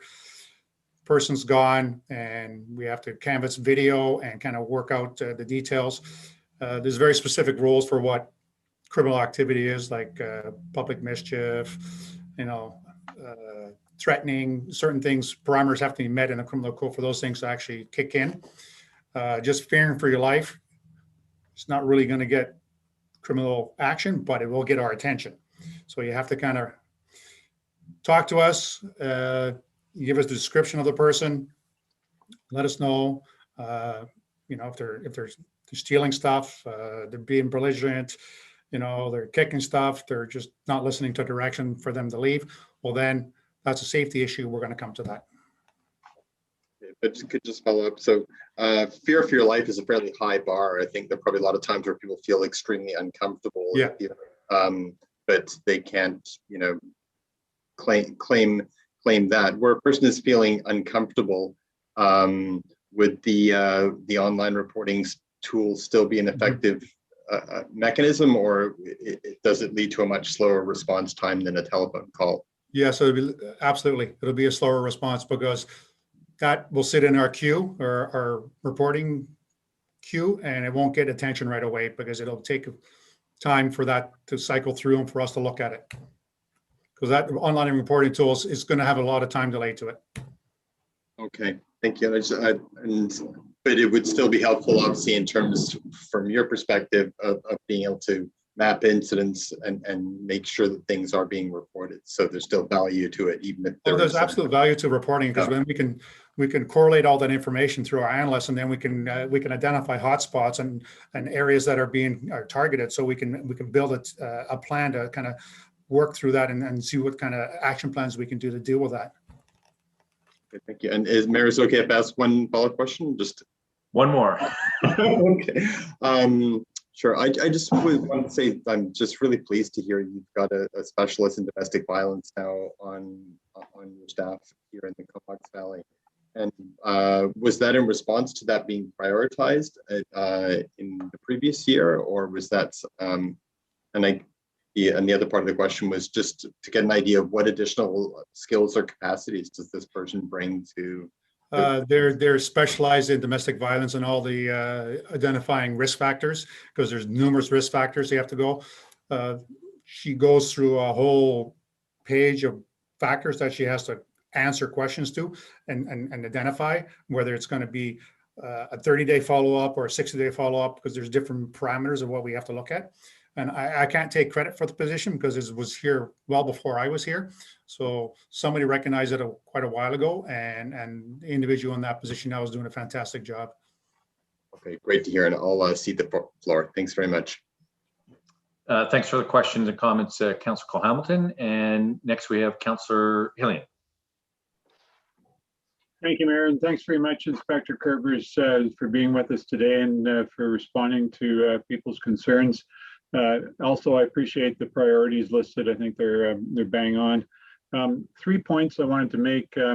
One of the concerns that we had expressed recently was in relation to the parking lot next to the Connect Center.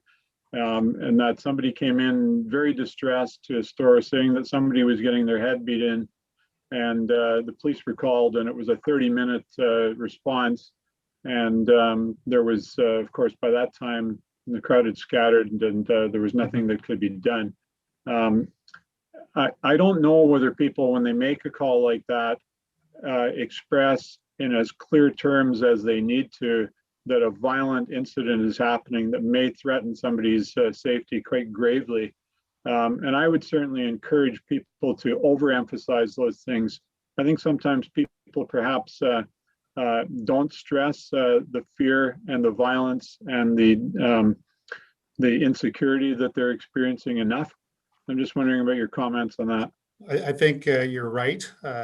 When people are talking on, they try and marginalize it when they talk to us on the phone. They got to be really specific and be very critical of what they're saying, and be very specific on the comments to our dispatchers, so they make sure they understand that it is a priority 1 and 2 and we need immediate attention. And the dispatchers are very well trained in trying to decipher through that stuff because they'll ask specific questions. So you have to say the right things. You're going to make sure you say, like, imminent danger, fearful, those critical comments that will trigger a response. Yes, thank you. And just along those lines, what sort of capacity do your staff have right now to do any type of neighborhood watch or business watch activity that might support people to be made more aware of that type of language, as well as any other crime proofing that they may be able to do in their vicinity? I believe Neighborhood Watch was here in the past, and I got to talk to Constable Turigani to see where that is. I know a lot of the volunteers have since moved on, and they've just retired. They moved on. They're more middle-aged people that have other interests now because they've been doing it a long time, and we got to get back to that. Neighborhood Watch is good. Certain community programs that we need to kind of revisit and try and resurrect.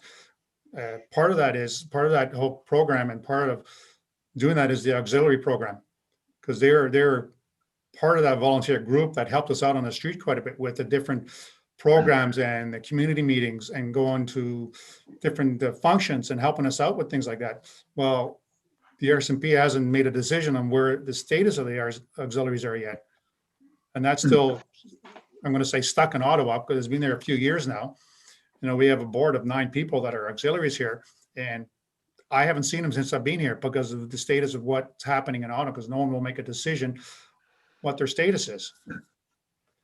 That's most regrettable. I will let you know that in at least 2 neighborhoods that I've dealt with recently around neighborhood concerns, people have said they'd like to be involved. They'd like to find out if there's a way that they could be engaged to help out, to monitor their neighborhood, to help address issues that are going on. And I think that there's the capacity there in our community to get more eyes on the street that would support the police if we can do a little bit of community development work in the process. And I would certainly think that doing that with the business community downtown, as took place a year ago, would be advisable given some of the concerns that have been reported of late. The third thing I want to ask about, though, is I brought a resolution to council last year requesting that we get a report on putting video cameras on the streets in strategic locations.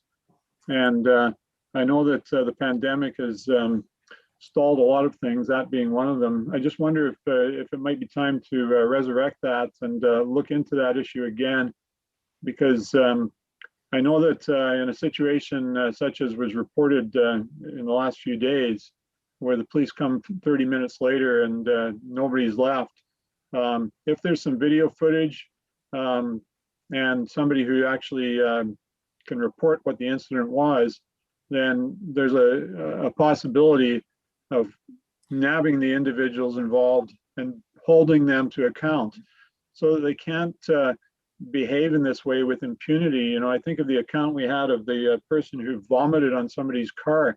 To me, that's a violent assault. And somebody doing something like that, particularly in a neighborhood where there's a facility trying to reach out and provide some help, just despicable. And I'd like to find more ways to hold people like that accountable. Yeah, video canvassing is one thing we do automatically when we try and solve a crime or we get a report of a crime. That's something that's done routinely. The issue with us is each business or individual who has a system has a different system. There's not one unified system that we can tap into. So, and that's, I have to send IT people in to kind of remove the stuff. A lot of businesses, a lot of locations are getting really good at it. They're getting systems that are built for this. They're spending some money on it. It's very good for us to get these video clips. If you're talking about the downtown core, is that going to be something the city's going to help fund and work through? Is that going to be individual businesses? Because if we do that, then we have to have some uniform system that we can tap into. I'm trying to remember, someone was telling me a while ago, there was a system where they had some video cameras and there's a feed right into our office here. I don't know if anybody recalls that. Well, that was something that we were hoping to at some point get a staff report and look into those different possibilities. And hopefully we can still do that. The final thing I'll ask you about, though, is whether individual cell phone camera footage is useful. Everybody has a camera these days. Yep. And I think if you see something going on in the parking lot outside your business where there's somebody who's preventing you from having a safe exit to your vehicle or something like that, you should get some footage of that and phone the police and say, this is what I've got, If individuals are willing to give up that video, it's strictly a voluntary thing. We can ask for it. We can't seize cell phones and extract stuff from that because there's a lot of personal information on those cell phones, right? So it's a personal thing. If they can download it, and it's going to take time for individuals because they got to get comfortable with downloading it and then putting it in a format that we can actually accept. Yeah, well, hopefully it's something that can be explored, and because I think that we obviously want to solve the problem so that not so many of these incidents are taking place. But as Councillor Moran alluded to, ever since I've been in this community, which is over 40 years now, there have been significant incidents, and every time they happen, real people's lives are impacted, and it's horrible for them.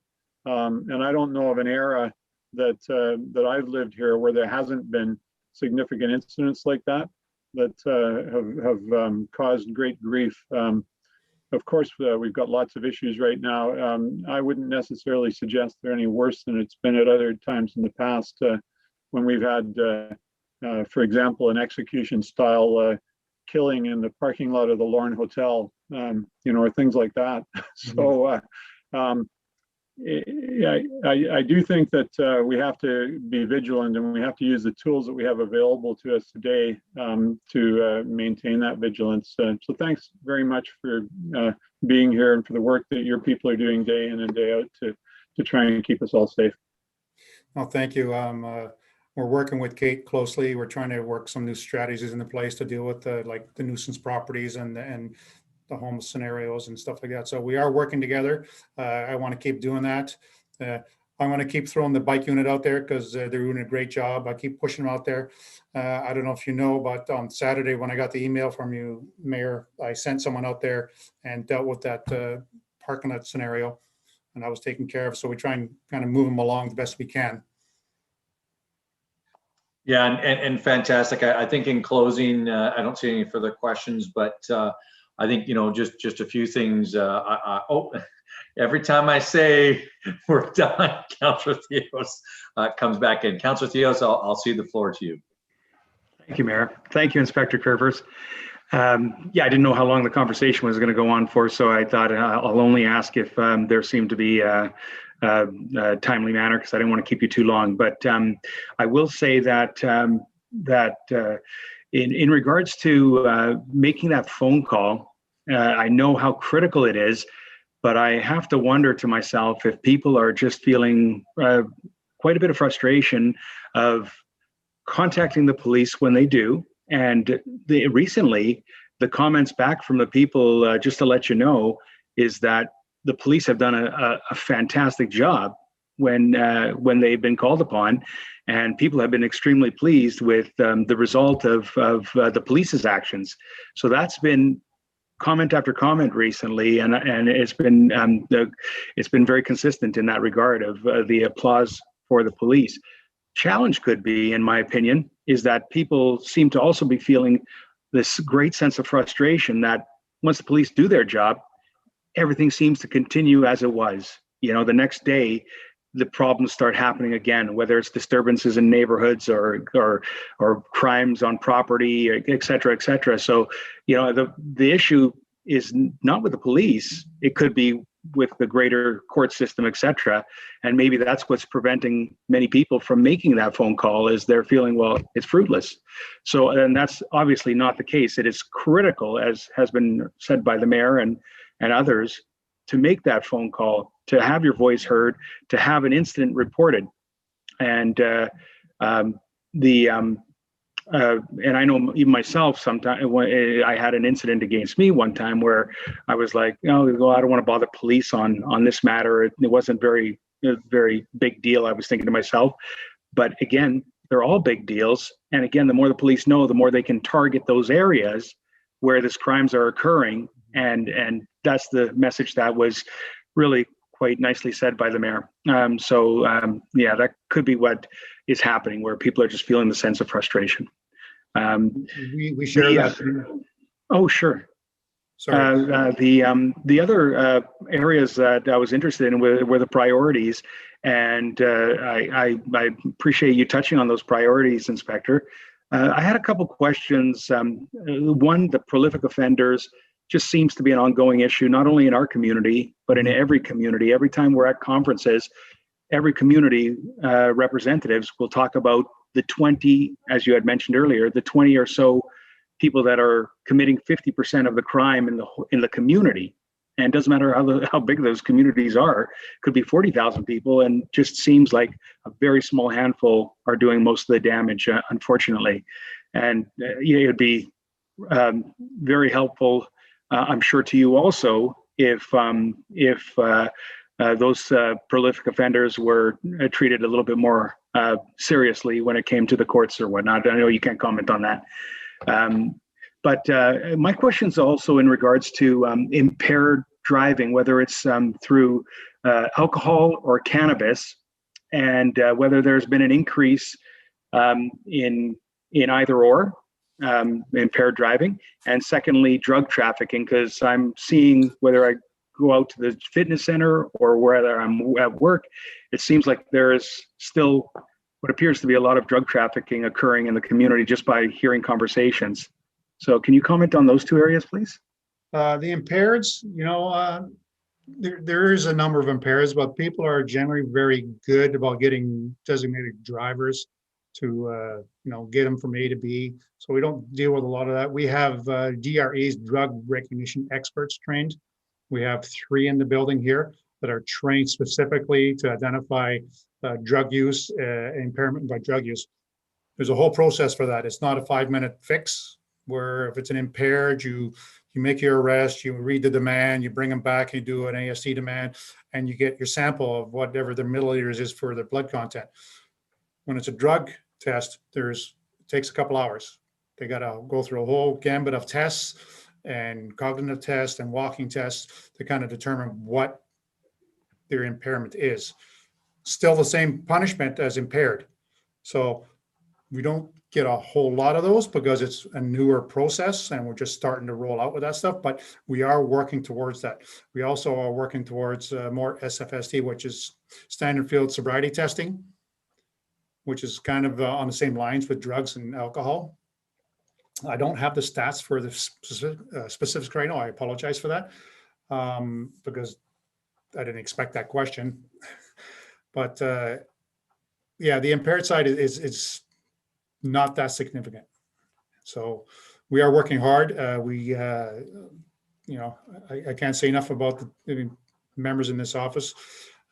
Corporal Matchett has recently left for Golden. He was our stalwart traffic guy, but we got a replacement in Brad Landers. He's taken over the reins and he's doing a fantastic job for us. Lynn West is still around. I don't know if you know Lynn West. She's been here for probably 20 years in the community. She is a staunch traffic policeman. Unfortunately, she's leaving at the end of April. Her and her husband were both members here. They retired and they work as reservists. And then they're moving back to Nova Scotia. So we're losing their services. So we do a lot of the traffic enforcement when we have proactive time. We try and get the traffic side of it done. So I go back to the original statement I made, and I keep saying this, is visibility. We try and get that visibility out there. We have members out there doing their job, visibility, and if it, by chance someone sees a police car or a policeman and they stop doing what they're doing, well then that's a win for us. Oh, and the drug trafficking question that I had, has that been on the increase or stable? No, I think it's stable. The drug trafficking is at the low level individuals. The people that are prolific offenders are in that category. They're the ones that are doing that low level drug dealing. We had one larger target that's been dealt with. But most of that kind of, for some reason, goes from the Nanaimo to Campbell River, and we're kind of spared that because they have to come 8 kilometers off the highway. I don't know. I'm just guessing. But it's not that significant. We do have that constant flow of fentanyl and the different drugs coming in, and that's evident with the people we deal with on a routine basis. But it's not high level, large shipments like if you're alluding to that. Thank you very much. Thanks, Councillor Theos. And again, I believe we're done with the questions and comments at this point. So I just want to wrap this up. Again, say thanks very much, Inspector Curvers. As soon as right after the election, you were my first actual meeting as mayor, and this is something that I think the health and safety of our community is absolutely imperative, and I think that we're certainly congruent, not in just in what we want to see as the end result, but again, if we look at the professionalism, the respect, and really how reasonable the RCMP are behaving with everybody in the community, and really trying to get those results has been absolutely positive. And like I said, I'll keep saying it. Getting people to call in to report incidents is really one of the keys. And I think even after those shocking attacks with the person with the hammer on Facebook, somebody made a comment about what's the point of contacting the police, and so I tend not to respond to some of those more heated debates, but I said this is something, if you're reporting a theft, if you're reporting any kind of criminal behavior, anything that's suspicious, that's information that the RCMP can now use, and otherwise again, another thing to say thanks is you reach out to me when something significant happens and vice versa, and really appreciate that open relationship that we have. The fact that, again, I was able to send you an email on Saturday and you were able to respond. And I try not to take advantage of that. So let me know if I am, but, and making sure that everybody's included in those bits of information. So it wasn't just to you, but also the Homelessness Coalition and Transition Society, just so all the players, all the stakeholders are really aware of what's happening, and we can really work towards those solutions that, again, I think we're all have that same outcome, and we all have to work together. So again, with that, I'm going to just say thanks so much for what the RCMP is doing for our community, and keep up the good work. And if there's anything we can do, please let me know. And really, actually, I had this written down. When we talk about those auxiliary police officers, is there anything that we as a municipality, I know we send off requests to our region, off to the province, and off to the federal government through FCM. So is there anything that we can do in terms of a letter campaign or? Just start, putting a little pressure on with asking questions. What's the holdup? Why can't we get our auxiliaries back? And I think if the different communities start doing that, maybe we'll get an answer from Ottawa. I know they've got to a level 3. So there's 3 levels, and level 3 is kind of what they were before, but they had to kind of put some kind of mandate to it. So now it's uniforms and what they're going to wear and what they're going to do. They're not going to wear sidearms. I know they did in the past, they wear sidearms, but they don't do that anymore. So there's a few questions, but yeah, ask the government officials where we're at with that. Is it going to be soon? Can we get a decision? We got RCP detachments that people waiting to come back, and you know, these are true volunteers that want to help the community, and we can definitely tap into that. Fantastic. Thanks for that. And I'll probably look to my able counsel if somebody's willing to, as we start looking at things for UBCM or FCM, possibly it might be something that we might want to bring forward as a resolution. And with that, thanks so much, Inspector Curvers. Again, always a pleasure to get updates from you and to work on our priorities. And with that, I'll assume that's a universal, unanimous accept of the report. Perfect. And just ask that acknowledgement letter is signed and sent back to me so I can file it as done. Fantastic. I'm sure Wendy or Rand will make sure that I get that sorted out as soon as possible. So thanks again. Appreciate it. Thank you. All right. All right. All right. With that, next we'll go back to our regularly scheduled program. City of Prince George had a couple of letters, and I don't know, Councillor Hilling, were you going to bring those forward? I can't remember, or you were just telling me to vary the agenda, but if somebody would like to bring forward the, yep. I think I heard something. Oh, I said I'll move receipt, Mayor. Yeah. Oh, fantastic. Both of them, if you like. All right, fantastic. And does anybody have any questions or comments or like to speak to these? Councillor Hilling, I'll cede the floor to you, or actually Councillor McCollum. I think it was Councillor Hillian that had his hand up first. Yeah, he did, and then it vanished. Yes, Councillor Hillian. Everybody's too kind here. I figure if you've got the floor, keep it. Thank you, Mayor and Councillor McCollum. So first of all, on the first letter from the City of Prince George, where they're imploring the federal government to take action in relation to the opioid crisis and develop an action plan. Is it my recollection that we wrote a letter somewhat similar to this in the last couple of years? Councillor Morin might be able to refresh our memory on that one. Sorry, may I interject for a second there? Yes. It was to the province. I don't believe we did one to the federal government yet. I do have the resolutions in front of me that we did.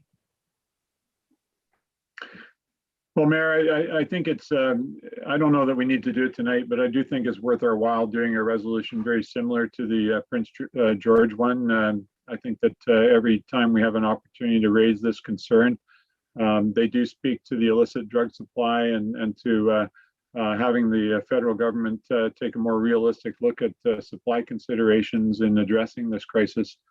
So I'd certainly be prepared to support that going forward. I did want to ask a question about the second letter, but I'll leave it because maybe other people want to talk about the first one. So thank you. Thanks, Councillor Hilling. Councillor Moore. Yeah, I thought I saw Councillor McCollum's hand up. Oh, yeah. Sorry, I did jump around. Sorry, Councillor Moore. She could go first. She was the one that brought the resolutions forward before. Yeah, I'm happy with what Councillor Hillian raised, and my remaining question is about the next letter. So why don't you go ahead, Councillor Morin?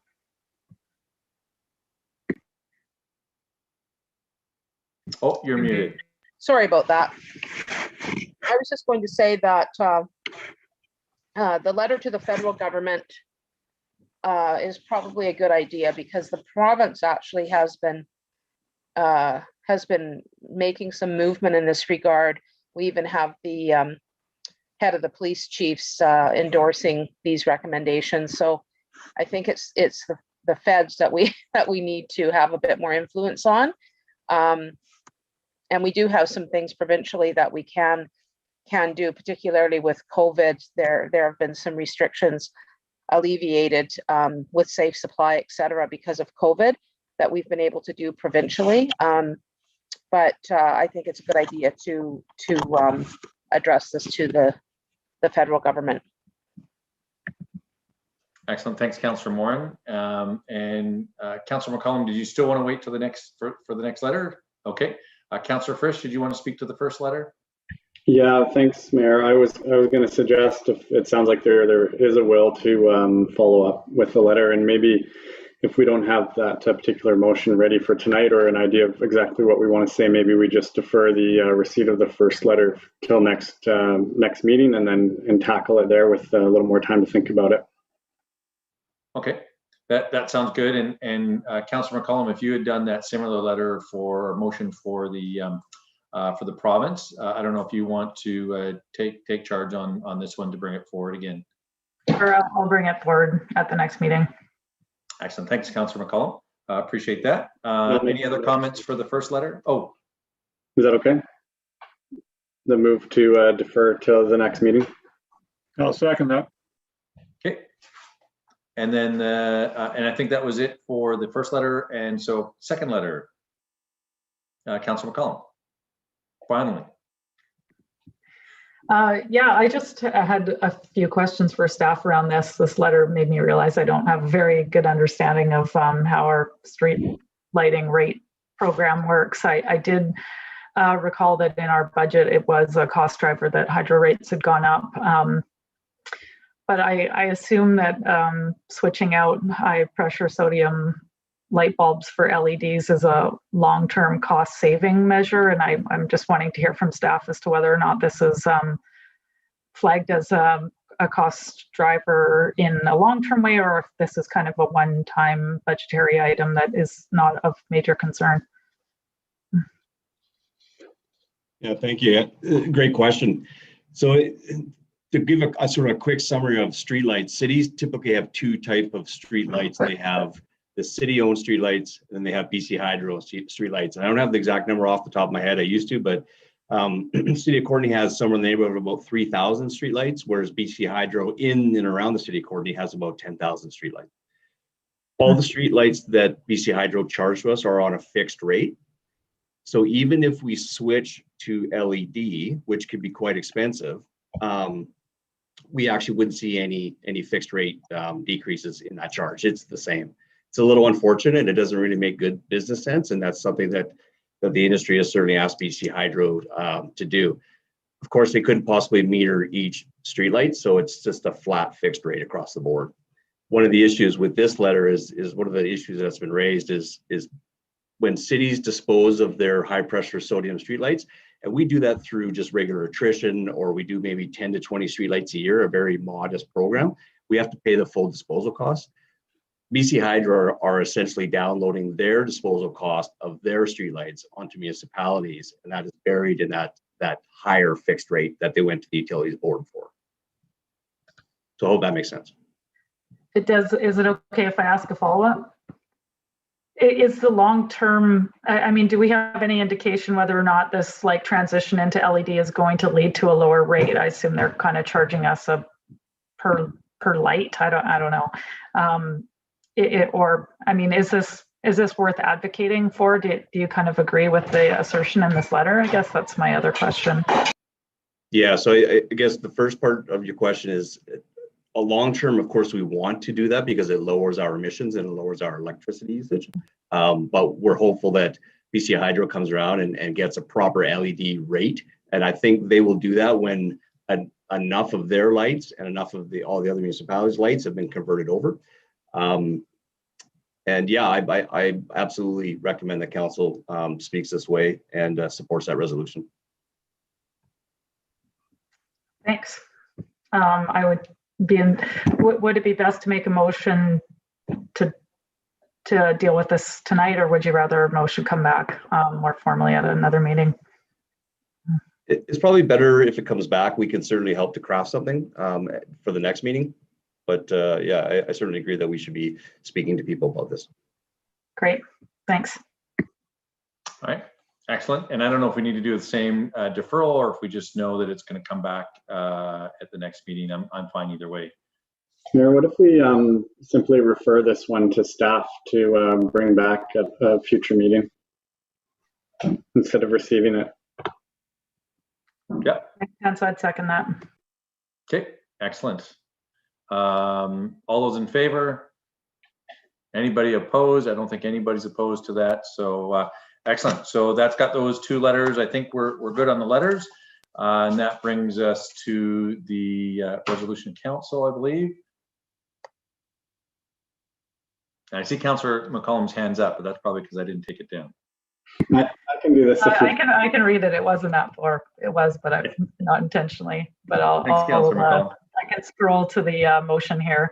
I'll move that a special in-camera meeting closed to the public be held today at the conclusion of the Committee of the Whole, pursuant to the following subsections of the Community Charter: 91C, Labor Relations and Other Employee Relations; 91E, the acquisition, disposition, or expropriation of land or improvements, if the council considers that disclosure could reasonably be expected to harm the interests of the municipality; and 91K, negotiations and related discussions respecting the proposed provision of a municipal service that are at the preliminary stages and that, in the view of council, could reasonably be expected to harm the interests of the municipality if they were held in public.